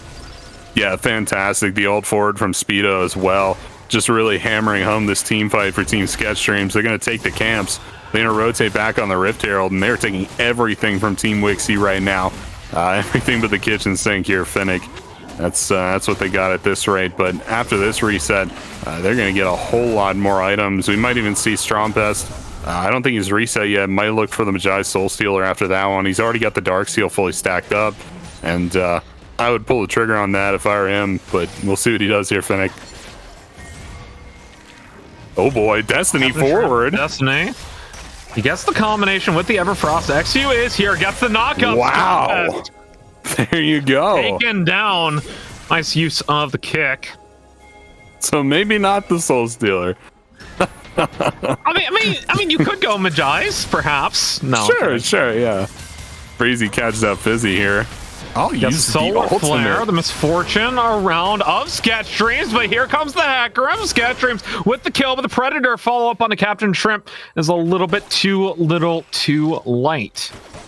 Yeah, Predator Ghost plus the E bonus movement seed there from LeenK. You're not getting away, and I don't really think CptShrimps got away in that instance. He just got he just close enough to turret to where LeenK was like, you know what, Bring a chem tank on top there of he that. is. There he is. Hecarim build. Gets the Everfrost on a Breezy, but he is very tanky. Strompest has TP in. Speedo comes in, takes care of this bot lane T1 tower. Now CptShrimps the W. now he's does out. damage to towers. Come on. He hits W. That does damage. Yeah, I think. Hey, you know better than I would, Finnick, but I mean, Strompest up top side once again could get caught out here if he's not careful. Fizzy may be looking for the angle on him, but once again, it just comes down to map control. You don't have vision in your own jungle.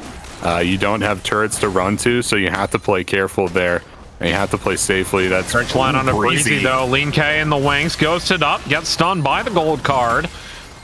As he's used Predator, but decides not to go forward on it. Strompest in the wings, though. Another dredge line on a Breezy. Here comes Strompest. Gets the kill with the sigil, and Pido, he's on the side. Gets the eXyu right back, followed up with the solar flare. Bullet time over the top. eXyu goes down as Strompest dives the back line. It's 2-4-0. Flash forward. Speedo getting another kill for his Hecarim as CptShrimps goes down to CptShrimps. It's 4-0 and Team CptShrimps running away with this one. The Rift Herald getting another charge, takes the inhib. They're going to get a charge onto the inhib tower as well. Yeah, might get a charge off on this Nexus turret. Yeah, there he goes. Boom, another one bites the dust. On the Breezy. Can't make it stick. No dancing Herald, unfortunately, but Strompest gets chunked out by Cozy. They're onto the Nexus, though, and with the respawns not there quite yet. Team CptShrimps, another quick victory. 21-45 was a little bit closer early, but Axeman, this team's on fire right now. Once again, Finnick, I mean, I'm biased. I'm a jungler, so I think I'm always going to chalk up jungle success to overall success in a game. But LeenK, what a game from this guy. Once again, just the early level 2, level 3 ganks out of this Hecarim. Same as in game 1, right? Just broke the game wide open. Right at the outset, and able to give his team so many advantages, not just in that first play, right? Either he broke open so many of the plays following up afterwards. You saw him in the mid lane, you saw him up top side making advantages for his team time after time, all the way up to like the 10-15 minute mark. And at that point, you're talking about Strompest is super fed, CptShrimps is super fed, and there's just nothing else you could really do once this snowball is finished rolling here. But CptShrimps, a huge game from him this game. The bullet times are just massive. Finishes out 9-3 and 9. Crazy game. Yeah, and going for that crit MF, which is something we haven't really seen in the previous patches, mostly been that Arcane Comet lethality build. But with the nerfs to the lethality MF, I quite like the look of it from CptShrimps, but perhaps the analysts will completely disagree with me. Speaking of analysts, coming up, Rude Dude, Pukkar, and Kays, please take it away. Yeah, much more of the same here, honestly. A bit of a more tempered early game out of blue side this time round, but still able to not really defend, not really do all that much when the snowball started to get rolling. We'll start off with UK's initial impressions from that game. Were there any improvements, or was it just a little bit too much of the same? Yeah, I would just say too much of the same. Like, I would say like they're not defending whenever they're down tempo, or like they're not as fast on the map, and then they're also not cross mapping, which cross mapping is usually the better option if you're even speed. But yeah, they're just not defending down tempo. So if I was talking to this jungler on the blue side team, I would just tell him like, hey bro, like they have Herald, like we actually have to defend a little bit here. And then also I think his pathing was also a little bit off. He went for a bottom side gank, which is kind of like, it's way too much of a flip in my opinion. Because like you should know the Hecarim's going to path down. They have a Malphite top versus Graves. So like in creating like a volatile bot lane gank is just giving Hecarim, you're going to accelerate Hecarim if it goes poorly. So, but yeah, I would say more of the same. Had to be a fast gank down on the bot side. Pukkar, I know you wanted to see a bit more out of this blue side. Do you think you got it here in the early stages? And they've got a few more kills here. They lasted a little longer in the game, but did that really amount to anything? Yeah, I mean, the red team was definitely a little bit sloppier on like closing the game or taking safer plays to, accelerate the game. But blue team kind of showed a little bit of the same. Obviously, we like the draft a little bit better in terms of like how their champions interact with each other. But, with the Lee Sin and TF, they weren't able to pick up really first Dragon too early. They did eventually get the Herald, but it was really late as well. So they're just missing some opportunities in the early game that they should be kind of keying in on and looking at their champion strengths to play around that. And I know as well, Case, that you've been quite impressed by Breezy's roaming and sort of maybe a difference between him and what Fizzy's been able to accomplish. I don't know if there's anything more to elaborate on that you could go for quickly. No, I just think he has a better map read, at least off base, in terms of like when he should be moving and roaming. I also think his sweeper usage is better as well. I think that's something Fizzy should be looking to improve on, is like actually trying to sweep where the enemy were just at, but he's like sweeping areas that obviously there should be no wards at. That's at least something that I look at whenever I'm scouting a team, is like how they utilize their sweepers so you can place optimal wards. So I think that's something that I think Fizzy should probably look to improve on, just as personally. But yeah, Breezy's been playing pretty well in these games so far. Yeah, Pukar, then I suppose we've had 2 games which have been, we'll call them fairly one-sided because that's what they were. Do you have anything else for, obviously they improved the draft this time round, what were your thoughts going into game number 3 that can maybe make this not just a complete 3-0 stomp? Well, I think in game 2 we actually did see some improvements in terms of blue side, in terms of they were setting themselves up in certain situations to get advantages. They were just kind of choosing the wrong option of like 2 options. So for example, like when they're setting up for one of the heralds, instead of just like pulling off 5-manning the herald and then executing a separate play after that, they all into Breezy, which ended up giving red side a 2-for-0 swing, and then they got mid lane tower. And so what should have been a positive play for blue side turned into a negative one, but only because they had set up well and chose to kind of throw it away. But if they can just I would just want to see them focus a little bit. This game's getting better. I expected competitive game 3, high action but competitive, and I'm excited to see what they can kind of try to do. The Graves, I'd like to see this pick banned because it seems like one team can play it and the other team is struggling with certain aspects of the champion and the abilities it allows to play through jungle and mid. So I'd like to see something different than the Graves because it's kind of warping this series a little bit. Yeah, I would probably ban it. Like if you can't effectively play around it, or like you just don't understand like how the champion operates, I would just consider banning it and just removing it at this point.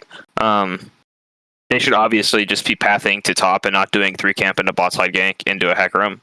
Because you win the mid 2v2, so it should just be a trade scuttle and then maybe path bot the top again and then invade their topside camps. But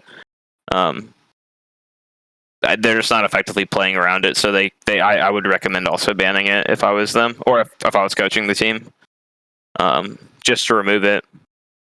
Okay, yeah, so we've got a few talking points, a few positives as well this time round. Conceptually, maybe a few ideas in the early stages, not quite there, but in the mid game as well, setting up for that Herald certainly looks a lot better. The execution maybe not quite there. We've got a game number 3 on our way, ladies and gentlemen. We're going to take ourselves a short break. When we return, we'll have a brief death segment, cutting down the draft, and of course, that beautiful game number 3.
And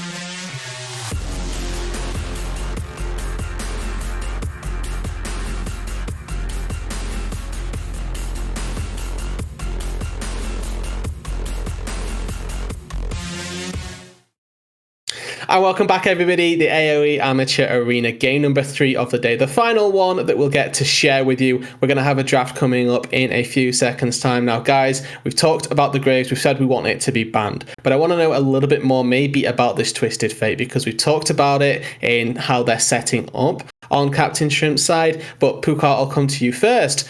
Do you think that this TF is working for the squad, or do they need to keep adapting, keep doing things to keep it working? The Twisted Fate isn't necessarily the problem, but the way he's interacting with his side lanes in terms of top and the bot lane and support is just kind of disconnected right now. But I think they have a chance on red side to kind of fix that, where if they go Twisted Fate, pick a hard, strong side top, they could try to eliminate that. But I would like to see the Graves removed so they can actually enable that strategy. Yeah, I would also agree. I think just removing the Graves is probably just the most straightforward. Okay, the Graves is now removed. They should just try and eliminate that champion, since like it's just not something they're adept at playing or playing with. So we're seeing the LeBlanc ban out of blue side, which is also pretty good. Like, you don't want to give LeBlanc to the red side team. So that's also a pretty good ban. And Karthus first pick. I'm not too knowledgeable on Karthus, but yeah, this is a LeenK special. Unfortunately for Red Team, the ban they dropped for Graves was Karthus, and they showed that they're willing to first pick it. This is definitely a jungle pick, and we'll see what kind of picks they can surround it with. It's worth noting, of course, that this probably wouldn't have been picked on the other side either, right? The first pick is a bit more of a statement. They could have maybe taken it blue 2 or 3, but there are statements being made across the board here. We've got a Draven lock-in as well. This is a spicy one already, Kays. What does Draven tell you more so than anything? Blind Draven is pretty cocky, in my opinion. They basically are forcing themselves to play bot side now. Maybe they think they can get like a power pick jungle, because Karthus isn't that strong, like 1v1. So I would assume they're going to play bot side, the red side team. Nidalee. But okay. Nidalee also... Usually Nidalee, you want to pick like more setup with it, like maybe Leona or some sort of like guaranteed CC, so you can set up the spears. But we'll see what they end up going with on the red side team. Yeah, we're seeing some I don't want to say ego dropped on the table, but we see Draven is a Wixxi special, and Nidalee is one of eXyu's pocket picks. So we're into game 3, not holding anything back for Red Team. Yeah, they're probably just sending it, like going for it. I don't really think there's much logic going on here with the drafting phase, but because you can just easily pick MF, Gen, like X into Draven and just outrange them, and then it's kind of hard to play towards this lane because you can just like pick a lane that neutralizes them. Okay, Camille with Karthus. Generally with Karthus jungle, you want to pick volatile lanes because at level 6 you can make the difference in the volatility of the lane. So this is general concept. Yeah, they've replied the Camille with the Akali top, which is another one of Cozy Shroud's signature champs, as his name may indicate, and they banned the TF on red side against Strompest. Okay. Maybe like TF would just allow the Camille with Karthus just like blow up the game. That would be like the most reasonable answer for it. I would expect, blue side team is just gonna pinch supports here, just to eliminate the volatility of bot lane. So Braum ban, not bad. So yeah, we might see something like Leona because of how easy she is to set up, and maybe make them play something more difficult in order to really set up the Leon or Nidalee. Then it's here. So they're just banning probably the safest blind. Yeah, it's right at Strompest pool. Rise is still open, which could be really valuable for Karthus and Camille. Given I would actually think you should be banning Rise here, but I'm not sure on like their champion pools. Normally Pantheon ban. Yeah, normally against Strompest, I would see Rise and Azir banned here instead of the TF, but you might see them pick the Rise here just to take it away. Yeah, the only issue with that would be like there might be too much AP damage with like Akali, Nidalee, Rise. Yeah, you're right. But this makes sense, like Leona like, coming in, like giving guaranteed CC. Probably, what are they going to respond with? If you have a really good Thresh player, or Rel. yeah, I would say Rakan. If you have a really good Thresh player, you can play Thresh here too. But They had the option crazy. to- They could go Alistar too, but Rel's a little bit easier. Yeah, good Yeah. call. I really want to see Rise, but I wonder if there's a different pick that Strompest might want to show off, since you know he plays Rise a ton. And this is blind as well, worth pointing out a little bit that this is going to be Should be an AD pick. into- Yeah. Yeah, this should be Rise if like they're going with the most traditional looks. Seconds ticking down. Wait to see. we'll Oh, see. spicy pick. There Okay. we go. Okay. They're dicing up their mid jungle like damage like portfolio, Okay. like so they can have AP AD. So It explains the Pantheon pick, which is CptShrimps pick. Oh, okay, we got Gangplank. There's a So- game. walk down. Yeah, I mean, GP should get push in this lane early. Maybe not level 1, but like level 2, 3. Like it really having bush control on Gangplank is like super valuable. So I would assume like Gangplank's gonna start in lane, but A key note case is that CptShrimps actually plays a lot of Gangplank mid. So this Akali may be going top and Gangplank may be going mid against Yone, which is a little bit more interesting. I know Shrimps plays Akali and Gangplank, but I'm not sure if Cozy Shroud plays Gangplank. So that's why I think that. I see. It's literally Yep. in the name as well, Cozy Shroud, right? You mentioned it, that this guy very proficient on the Akali. So we've got some spicy solo lanes, so honestly a spicy bot lane whenever there's a Draven there.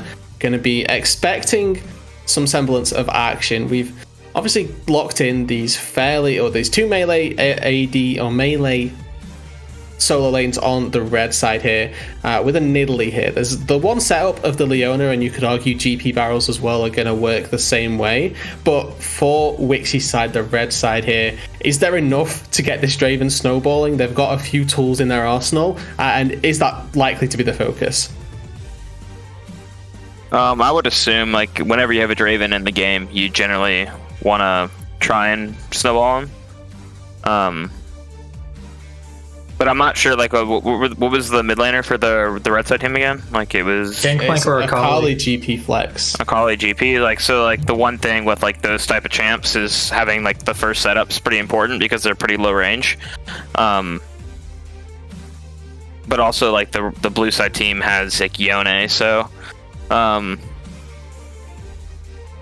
yeah, I would assume whoever has set up on the objective first, like whichever objective you're contesting, should just hold the setup, and then if the enemy team has set up first, you should probably just like trade because you're not going to be able to walk in that efficiently. So the blue side team is like more so like it's really a 4-1 comp, but it can also be a 1-3-1 comp. It just really does depend how this Yone gets ahead. So we'll see. Champions locked in. We have GP currently in the top lane. CptShrimps piloting the Akali in the mid lane now. They can swap. I don't know why you would swap at this point when we've already gone through the draft and what have you. We'll go under the assumption then that it is GP up in the top lane with that Akali in the mid lane here. And of course, with a Draven Leona down on the bot side versus the Rel. So a little bit of, what we'll say, new and old spice for the supports at the very least. Rel coming back into popularity a little bit as of late. For this game though, guys, we'll come to Puka first. We've got LeenK obviously playing what is a very farm-oriented champion and was first picked. What is Karthus' job this game, if anything? Well, luckily for Karthus, I believe he should have at least 2 priority lanes or something to play around. Like all his lanes are volatile, but he wants to path towards the ones that he thinks he can get some assists or kills on. He wants to just keep clearing over and over, keep keep active in the jungle, keep active towards his fights, and he can play towards objectives if he gets a lead, but he's gonna have to play just around, you know, his laners' conditions, where if they have mana, they have cooldowns, they have ultimates, he wants to just go in there and mess them up. LeenK likes to take interesting summoner spells for a second one. I've seen him take teleport, exhaust, so I wouldn't be surprised if those come out and sort of create an advantage. To note, we did see the solo lane swap, and we're going to see Gangplank mid going into this game. Not sure how that lane plays out, going to be honest. I would say like the main. I'm not sure. I would assume Gangplank wins the lane. Like Gangplank's a pretty strong laner, but it's like a combo off of what you said about Karthus. Like probably Karthus's main goal this game is just full clear, and then just basically tell the laners like to play volatile or like keep the lanes like dicey, and then just snowball that into like neutral objectives, because you can take neutral objectives pretty quick with like Karthus solo Qs on the objectives, because it does bonus damage then.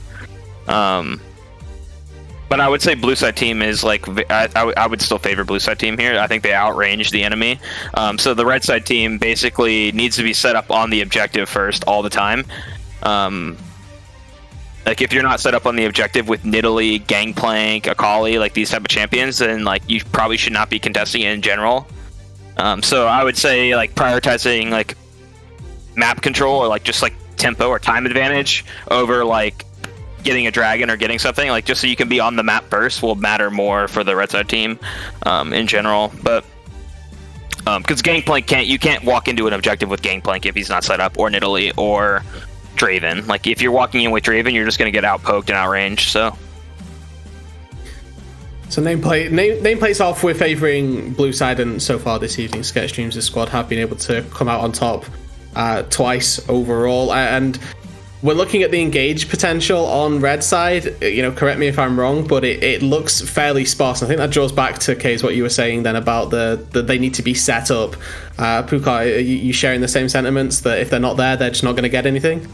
Yeah, not only do they have to get set up first, but they have to be really good about using their sweepers and pink wards to eliminate flank angles from like Camille, Yone, or Rel, because if one of these champions gets behind their setup, they get pincered and they really can't fight. It's going to get too chaotic for them to be able to fight these certain angles, especially because most of their team is pretty low range, so they have to get really close to the enemy in order to actually fight them. And because of their solo engage being basically Leona, it could get pretty messy pretty quickly if they aren't able to pull the trigger appropriately. Yeah, they really have to, like, if they do get set up, they need to really hold their control. Like, whenever the enemy walk through a choke, actually, the Leona just needs to go, and then the Gangplank needs to have, like, a barrel set up. I think the Nidalee could outpace the Karthus in terms of, like jungle invading, but they have to play through, like, Gangplank pressure, and then Nidalee invading. It can't be, like... You don't want to get into like a duel with Gangplank Nidalee. It's not there's no synergy there. It's just more so like pressure and then evading. So we'll see how it unfolds. Like this game looks like the most even in terms of draft if the red side team can execute the comp. And it's not that hard of a comp to execute. Well, it's kind of hard to execute actually, but it's the most even one I see so far.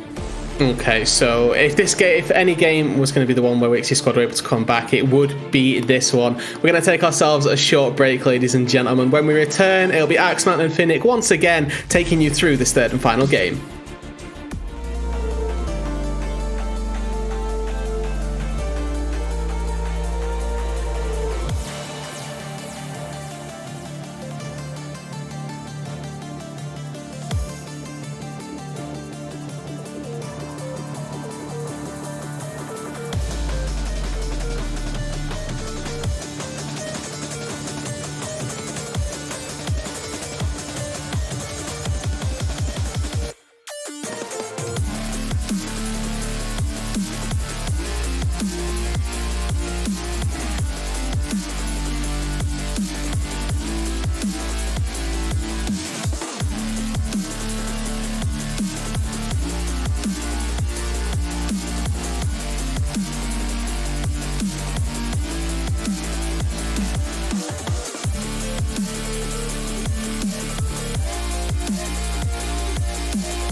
Welcome one, welcome all, and welcome back to the Amateur Arena, presented by AoE Esports. My name is Finnick, joined by Axman, and we're in game number 3. Oh yeah, we sure are, Finnick. Can Team Wixxi take a game off of CptShrimps here? The opposite? No, I was right the first time. Thank you, production. Appreciate that. Yeah, so it will be Wixxi trying to take a game off of Team CptShrimps here. Really, I'm going to go ahead and adjust this. This is Team eXyu versus Team LeenK, baby. It's all LeenK all the time here tonight. And game 3 looking to be no different on the Karthus. This Karthus has been banned out, I think, every game, right? It was definitely banned out in game 2. Now LeenK finally... Yeah, it was with the nerf, but I mean, they've been trying to keep it away from LeenK at all costs here, and he finally gets it. So I don't know what he's about to do on this Karthus to Team Wixxi, but it's about to be gnarly. But junglers starting on the top side of the map. Double AP junglers, I might add. So lots of magic damage coming out from both of these teams. Cozy Shroud on the Akali will be playing the Akali top lane, as was talked about in the drafts. This is a comfort pick for Cozy Shroud. The Shroud, of course, referring to the Twilight Shroud of the Akali. But Captain Shrimp, I don't know if GP's actually a namesake champion for that one, but he is from Bilgewater. Definitely is there, but part of what both these junglers are going to be looking for, more so Nidalee, is just a lane to gank super early here. Nidalee's very strong in the early game and can snowball a game super hard. I think that might be why eXyu picked this champion, is to try to counter what LeenK has been doing to him all series long, and try and give him a taste of his own medicine here. We'll see if he can do it. His primary early game lane down bot side is super pushed up, so I don't know if they're going to be able to go for this on the gank. It's going to have to be a dive, and we haven't seen them have great dives so far this game. It's been mostly CptShrimps looking for the dives, so on the plus side, it's a Draven lane, so you should get priority there. Yeah, you should. And you see him pushed all the way up, but time will tell, I guess. You got LeenK down here too, pressuring as well. Looking more to just farm up, but like Pukar was saying in the analyst desk, could also potentially look for a gank. Yeah, he's just gonna lane gank him here. Flashing from Breezy, flashed out by Wixxi, but the follow-up from eXyu as he yanks down bot, gets Breezy, first blood over to Wixxi. As top lane, Speedo and Cozy Shroud. Actually, Cozy goes down low to the Ignite, has to flash away from Speedo's Camille. The flash follow-up! Fizzy gets the kill, another one for Wixxi, but it's traded back around. Yeah, great stuff there. Was actually both Breezy and LeenK going down on that play, so 2 for 1 over the side of Wixxi.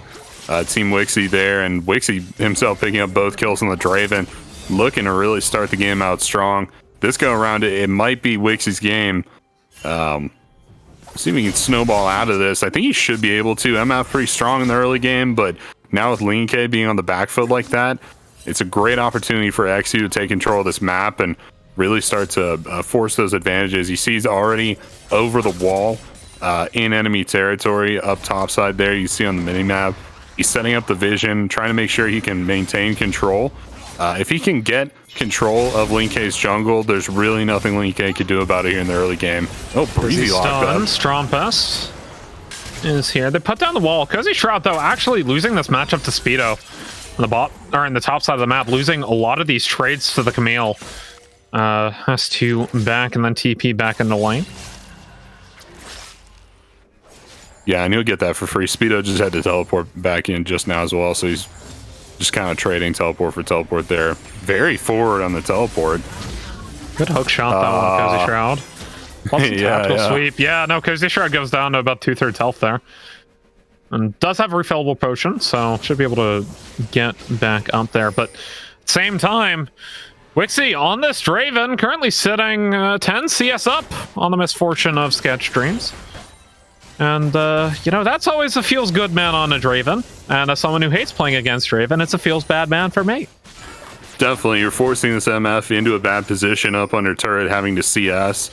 You have low base attack speed, and not like a lot of tools to be able to to CS under turret like that. You got double up with your Q, and that's an effective tool, but you run out of mana super fast using it, and it kind of puts you out of the frying pan into the fire there if you're trying to farm under turret like that. They're going to lose a blazing fast first dragon. That's like on spawn there. That's good stuff from Team Wixxi. You'd like to see it. This is how you start off that early game snowball. Man's got 53 adoration stacks at the moment. We'll see when he catches those in. LeenK, though, making his way bot side. Breezy, Hex Flash over, picks Fizzy, tosses him back. eXyu's here. They got the wall down, and Breezy falls. LeenK trying to go in, get some damage on top of the Cannon Barrage, but LeenK still ends up going down. A little bit of a desperation gank, I would have to imagine, as Wixxi stays alive through all of that. Yeah, it's trying to wait him out there. See, CptShrimps steps up, tries to get the kill. No, he's not. He's just gonna push that wave in, and maybe take the reset after. No, he's forward. He's all the way up. No way. Oh, he does go down though. Trade of 80 carries. Yeah, it's a big shutdown. Gets him with the Requiem. Yeah, big shutdown over to LeenK. So good for him to pick that up, but unfortunately, CptShrimps is gonna go down for his sins. Yeah, and he's already cashed the adoration stacks. He's totally fine with that. Like, yeah, right. And he takes the he maintains the exhaust, keeps that up, does not use it, and they go kill for kill there. But yeah, I mean, you're right. He cashed in the stacks. He's 5-1-0. I think you're just fine if you're the Draven for this play, but that is a lot of gold back in the pockets of Karthus. If anything, this makes the game a lot harder for eXyu. Yeah, 700 gold shutdown feels nice, man, for the Karthus. And now up in gold due to that shutdown as well on eXyu, but it's a major lead for Wixxi in this bottom lane. You know, we haven't really focused a lot on the 80 carries this time around. Last game, though, CptShrimps looked very good on the MF. This time, the Draven making it look very good. Nice perfect execution for the Hextech Ultimatum! 1-for-1 trade in the top lane as they dive in on to CptShrimps as misfortune. Now it's a 3v2. Breezy and LeenK here. They got the stun on the LeenK. Follow-up from eXyu gets the kill. No way. Breezy tries running away. Wixxi goes down low, getting caught by the lay waste of the passive Karthus. And Breezy, oh man, they really want him. Yeah, tries to get him there, but you can definitely see why they were trying to keep LeenK off of Karthus, but they're doing a fantastic job of shutting him down thus far. It's just it doesn't feel like they've shut him out quite yet, right? Still dealing a lot of damage, still making those big plays. Got the Requiem kill earlier, got a lot of shutdown gold, and this go around almost gets that kill down to Fizzy, and ooh, Strompest! Oh, he's gonna burn. Trade of mid laners. And yeah, Strompest got ignited by CptShrimps, who ended up going down there as well. The trade of mid lanes, 1-for-1. CptShrimps 20 CS up on Yone at the moment. Strompest not having the greatest of lanes up against this gangplank. Yeah, lucky for Strompest, LeenK is able to crash that wave, so it's going to be mitigated a little bit here and help his mid laner out. But LeenK, I'm still looking at him to try and make something happen for this team. He's carried his team, at least from my point of view, 2 out of these 3 games, and I made the comment, I don't think he's shut out quite yet. We're about to find out if that's true. Speedo on a cozy shroud. LeenK gets caught by the first slip of the perfect execution, but they get the Rift Herald as eXyu makes his way in. Strompest dives in as well, but he's getting chunked out by eXyu. Deleted by the Nidalee as the bullet time comes over the top. It's already a Karthus and a Yone down, and the Requiem only picks up a Leona. Fizzy goes down. Breezy in trouble from Cozy Shroud and eXyu, and the dive from the Nidalee completes it. Cozy Shroud with the kill credit there. CptShrimps on the misfortune, just running away. Oh, just away from the spear. CptShrimps, though, getting some good damage on to Speedo with the parlay. That's a fun ability to say. Yeah, and CptShrimps, there's nothing really for him to do there. He's going to have to just run off, and that whole play long, it's Wixxi down the bot lane, just scaling up, continuing that snowball, getting the plates off the turret, that standing gold. It's good stuff for this Draven, and I think he might have gotten an assist off the ultimate there too, so even getting a little bit more gold off of that fight. But yeah, things go really well so far for Team Wixxi. You can take a look at the individual gold lead, or the overall gold lead, excuse me. About 5K now at just over 10 minutes. That's pretty big. That's a lot of gold. The man's got an Immortal Shield bow. That one started at 9 minutes. And when a Draven is fed early on, it kind of snowballs out of control really quickly. Same thing with this Nidalee, right? Nidalee, not a pick that's really known for scaling into the late game. Kind of has to make the early aggressive plays happen. eXyu made that happen. They shut out LeenK out of his jungle. He still is even in gold, but importantly, they don't really have an actual win condition up and available to them. Strompest is behind. Speedo's behind. CptShrimps is behind. By quite a bit in all three of those lanes. And, you know, you have a farming jungler. He's doing fine, but Karthus can't solo carry a game, I would say. Speedo diving in on the Cozy Shroud. Breezy making his way up here. This might be a Dedicali. Perfect execution met with a Hex Tech ultimatum as the Rel tries diving in. The bullet timer over the top. The second perfect execution gets out for Cozy Shroud. Yeah, it's a lot of ultimates. Comes mid, gets the dive, ready to go on to Strompest. Tries running out, stunned up by the Leona, and Fizzy, scumbag support, steals it away from CptShrimps. Oh, feels bad there for the Gangplank, but another support, or another assist in their arsenal, excuse me. Now up to 4 on the total assist count, and it's kind of the Gangplank effect. You're getting assists cross-map from your ultimate, and now supports are stealing your kills because they have more gold than you do. You know, I think CptShrimps is going to have an effect on this game. It's just not going to be for a while here. eXyu trying to make his way out. TP being channeled by the Yone. Fizzy flashing away. Speedo very low. Cozy flashes, but a Magnet Storm down bot side on to Wixxi. Is fully ignoring him. Just the flurry of blades. As eXyu tries to make his way top alongside CptShrimps on this Gangplank. It's parlay for good measure. Sorry, that was some funny stuff. Yeah, parlay. Yeah, Wixxi just standing next to the Magnet Storm, just kind of like hitting the turret. That was some good stuff. That was funny. Flash Smite from LeenK? Okay.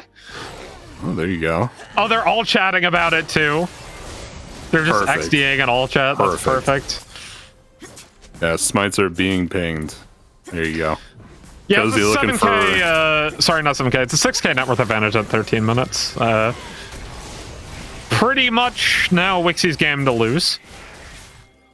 Yeah, I'd say so.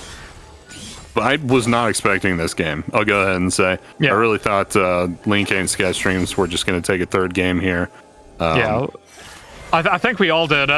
When we spoke with the analysts, I just made the comment, I expect a quick 3-0. I don't care about the comps. Looks like I was wrong. Thank you, Twitch chat. You can now flame me. Well, they dealt really well with the Karthus pick, and I think that was what we were expecting.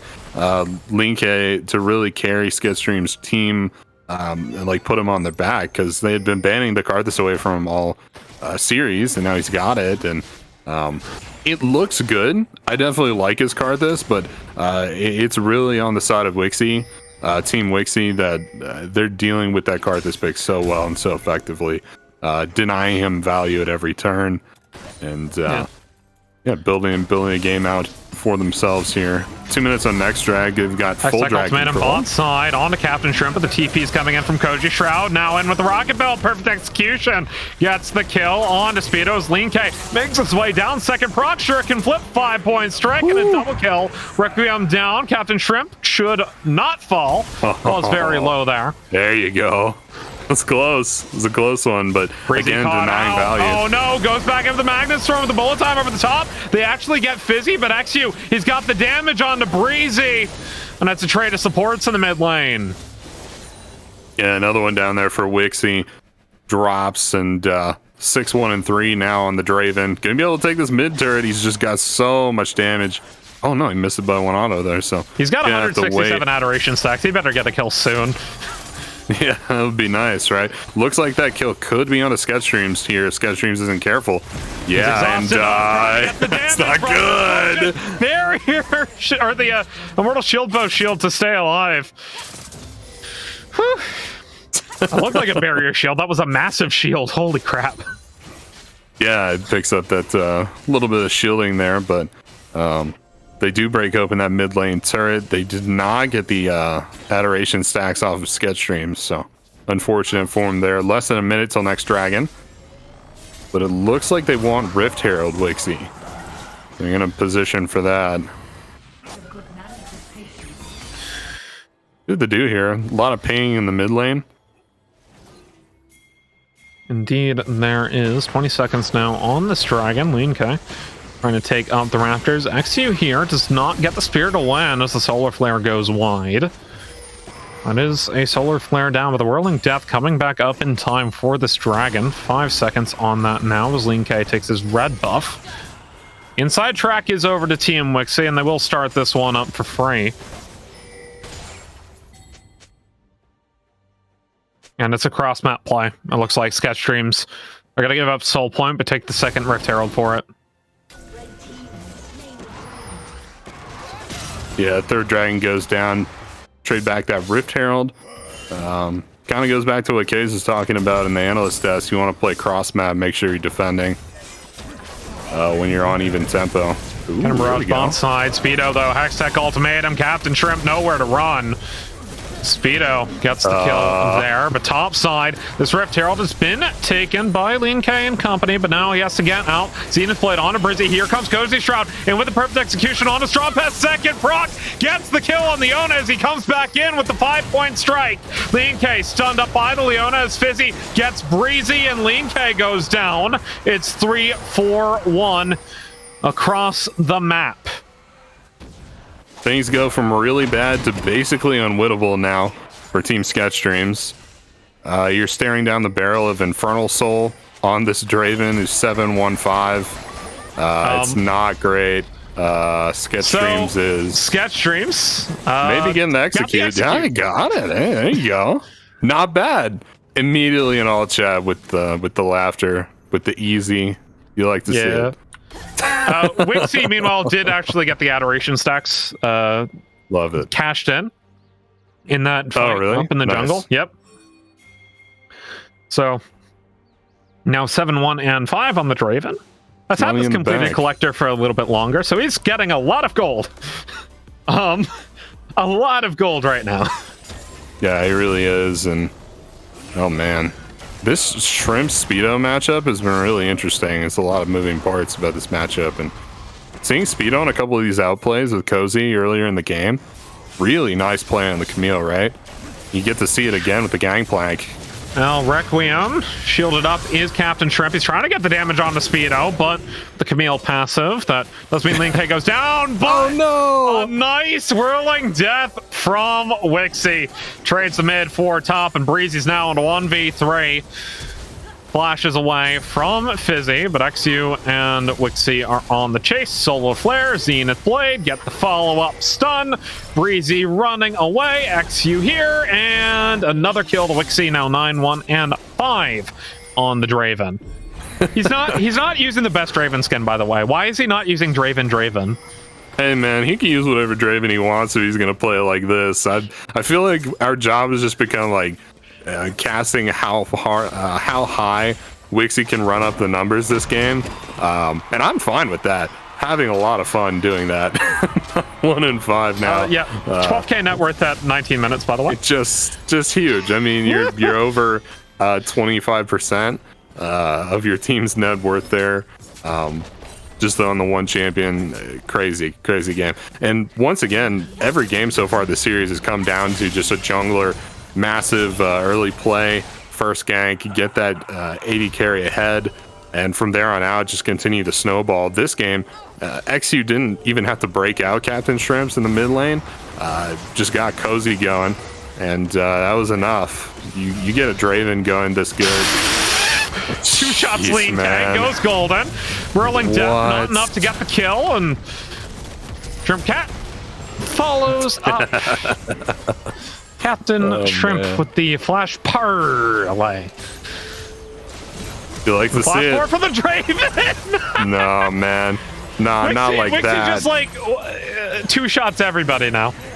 3 Adam Draven at 20 minutes. It's crazy, but that's the Draven effect, right? Draven gets ahead early. All of a sudden, he has like way too high a net worth. Speedo gets Hextech Ultimatum down onto Cozy Shroud, who tries to make his way out, ends up going golden. Strompest by these Nexus turrets, gets ticked out by the Ignite of Fizzy Sup. And Cozy Shroud gets out. No, Requiem. Oh, no. yeah, you will get the kill there. Just a little bit too low health on the Akali, and unfortunate. One last kill for the road for LeenK. Should be the end of the game here. I don't know how Breezy went down. I think that was just a barrel. Speedo comes in onto eXyu. eXyu goes golden. LeenK falls. And eXyu flashes in, gets the kill onto the support Leona. Speedo coming back in with the hook shot, but still taken down by Wixxi. It's now an ace for Team Wixxi, and they've only got one Nexus turret remaining. Yone up in just now, 7 seconds on Breezy's Rel. And Strompest, he wants Captain Shrimp, comes in with the ultimate, gets it, says nothing personnel kid, as Wixxi nearly gets Strompest, actually does with the Whirling Death, a quick one there. Now he's diving and gets Breezy! Hey, he captured the adoration stacks, it's fine if he died. Team Wixxi make the series a 2-1, and did not make this game look close at all. No, not a bit. Fantastic game from here. Is this the shutdown? Oh, this is where they save it, Finnick. This is where they save the whole game. Oh, man. I mean, they can't really get much off of that. Hey, I don't know. They're going to look for the dragon here. Deny soul. That would be something. It's just Fizzy standing in their way. So this is a 4 22 minutes, by the way. I might add. Yeah. He's back up. If you just joined the show, that is Wixxi on Draven, just absolutely running the show right now. Yeah, they will deny him Infernal Soul, so that's something. I don't know if they can come back, but they did something. I think that's pretty honorable there. Still 11k down at this 22-minute mark. It's winnable, I'm telling you, man. Axeman 87. Are you a realist, or are you on that copium? I'm on that copium. I consider myself more of a surrealist. I don't know if that was an option, but no, you're on the copium. That's some high tier copium right now. Some hallucinogenic copium.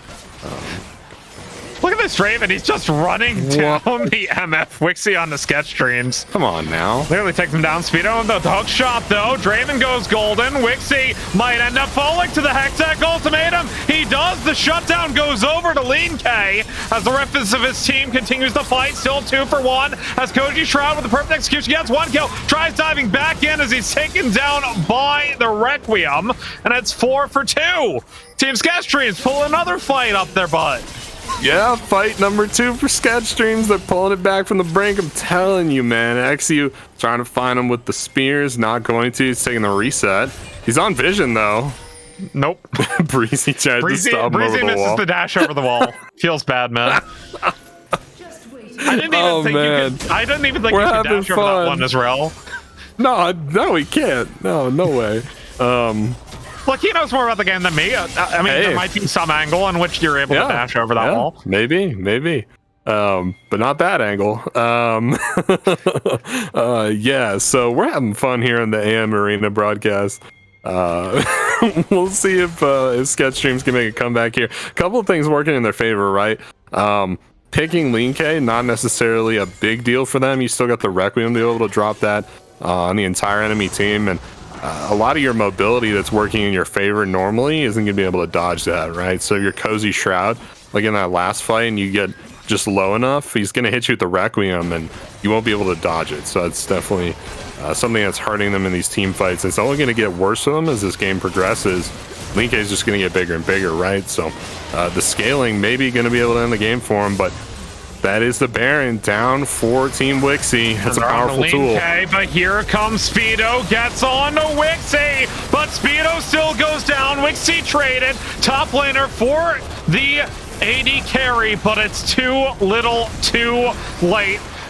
4 members already down. The MF picks up a crit, but eXyu with the spear closes it out. And I can make the ending call once again, Team Wixxi. 2-1. Got a little dicey at the end here, but at least I made the series competitive, and that's what matters. Yeah, that's what matters. I'm still on the copium. Maybe they don't end. I don't know. 11 seconds on a rel. They got this. Yeah, no, they got it. I mean, even if it was it's a great game, in Italy, though. they got this. Nexus doesn't have that much health. Yeah, absolutely. It was a great game. eXyu finally kind of finding his footing in the series right at the end of the last game, and getting the advantages for his laners, especially Wixxi, right? Him out, getting him super fed on the Draven is exactly what this team need. But it wasn't just them either, right? It was a big success story from several members of this team. Cozy having a great lane, having a great game there too. CptShrimps pulling it out there towards the end with just raw CS numbers. 211 there on the back end, the most in the game, and just farming his way back into this game and getting on top. And I think everybody here on Team Wixxi had a really good game this game 3. Yeah, shout outs to Wixxi on that Draven. Hate playing against it, but it was a very good Draven game regardless. To break down that game, we have the desk. Rudu, Case, and Pukar take it away. Yeah, guys, it was a nice game here to see that we didn't just get that 3-0 stomp, a bit of life at least injected back into Wixxi's squad, and what better to see than the pop-off Draven performance that we were so expecting from the draft. But to get a little bit more in-depth on that game, Kays, I know that you had a few points around maybe lane pushes, lane wave managements, around that bot side in particular. What was going on there? Yeah, I just think the Leona and Draven did a pretty good job. They just understood they needed to have bush control early in this lane phase. So that was obviously good by them. And then I think the blue side team kind of gifted, like usually with Karthus, you just want to farm until 6, but like Karthus was ganking pre-6 twice into the Draven lane, which ganking a Draven lane can get quite dangerous because usually Draven is low range, so like as long as the jungler like matches the gank, then like the enemy team is ganking and walking into a low range carry, which is what Draven wants. So I think ganking, I think the Karthus should have just relaxed in the early game and just not gone for a lot of like early game ganks. Yeah, and so Pukar then going on the other side. What did you think? Right, we got to see Wixxi's squad pull out a nice win. They were able to find a win in that regard. Do you think that there was anything else that maybe went wrong on the other side of that? Maybe for red team or for blue team? Oh, I just want to make sure. Production, I think we can hear our interviewee. I don't know. Yeah, we got someone talking. If we can get that changed, we'll be okay. Carry on, Pukar. Sorry, go ahead. Yeah, I just there was a lot of action from the bot lane. I really liked eXyu matching the bot lane gank, and he kept snowballing the game. They're able to take early dragon, which led to 21-minute soul. Unfortunately, they kind of had a little bit of fun towards the end of the game. So when it hit soul point, they just kind of fall over and over. But before that point in the game, I think red team did a really good job of playing straight up, matching the plays they needed to, and overall executing the Draven pretty well. Yeah, beautiful. Now that is going to pretty much wrap it up from us guys here. Going to open the floor to each of you first of all, just to do any quick plug shoutouts or anything of the like. Case first of all. Quick shoutouts. Thanks for having me on. Yeah. Didn't expect to be on, but it is what it is. I hope I did a pretty good job first time casting. So yeah, just appreciate the hospitality and having me on. So beautiful, Pukar. Also, shout out to TSM, obviously, but yeah, I'm glad to be here. This has been on a few times. It's always a fun time being on with different guests, different people I get to talk to. It's always a fun time, exploring what these players are doing and showcasing them on the screen. Yeah, of course. So with that then, ladies and gentlemen, the broadcast is not over. We've still got an interview, I believe, with Wixxi. We're going to hand over to Finnick and Axeman to get the final thoughts on the games.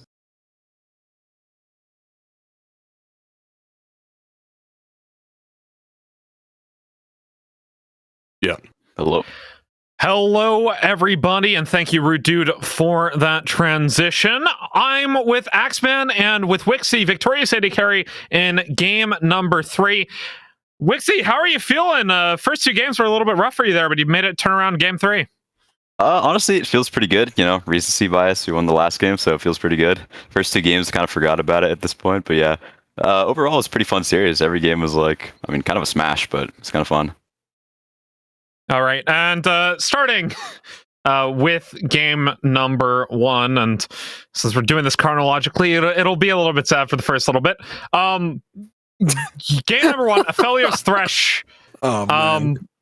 The analyst was saying you guys should have the wave priority there up against that Jinx Braum matchup, and then you guys seems like your game plan didn't really come to fruition, and then it felt like you guys were kind of falling behind in all 3 lanes.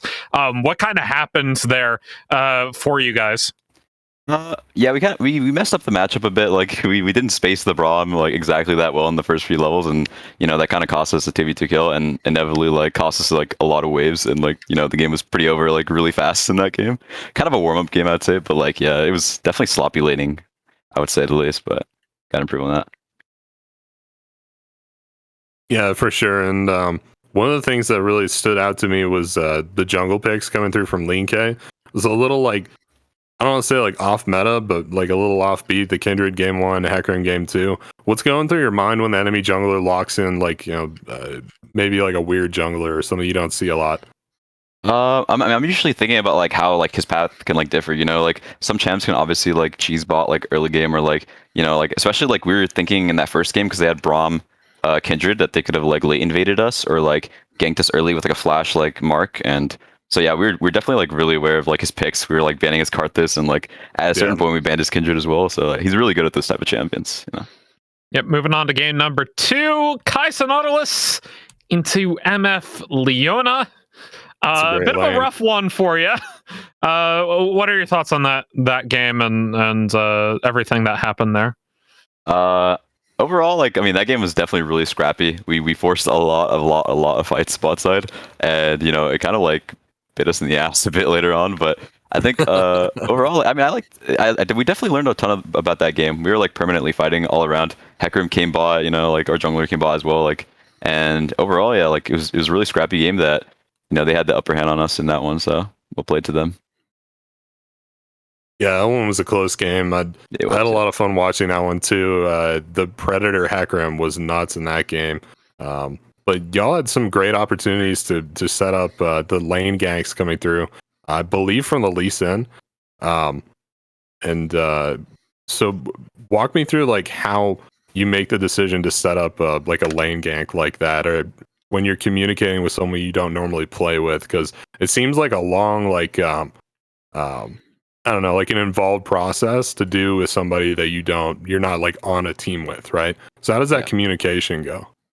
It definitely like starts off like even before the game even begins, like once like champ select is going through, like we talk about like, you know, that game we knew our bot lane matchup was going to be really volatile. Like Kai'Sa Nautilus is like definitely going to be permanently fighting Misfortune and Leona. And so, you know, we advised our jungler like, yo, like pathing bot is definitely going to be like your most optimal like choice. And obviously LeenK knew that as well, coming bot as well, because there's going to be like a ton of fights no matter what, like just fighting for priority, fighting for, you know, who's going to be have the winning bot lane in that game. All right, moving on to game 3.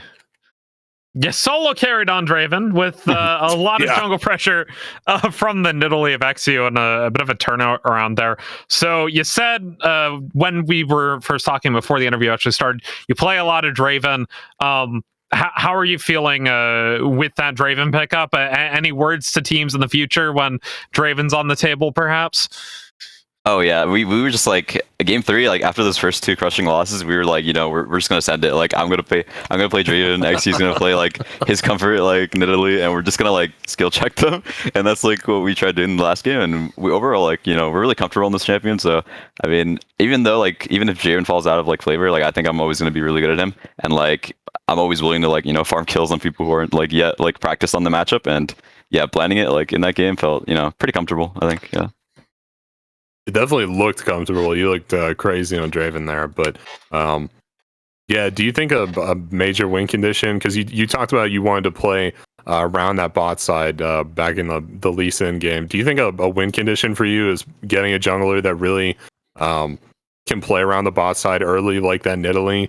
And like eXyu was able to. Do you think that's super important for you as a player, or?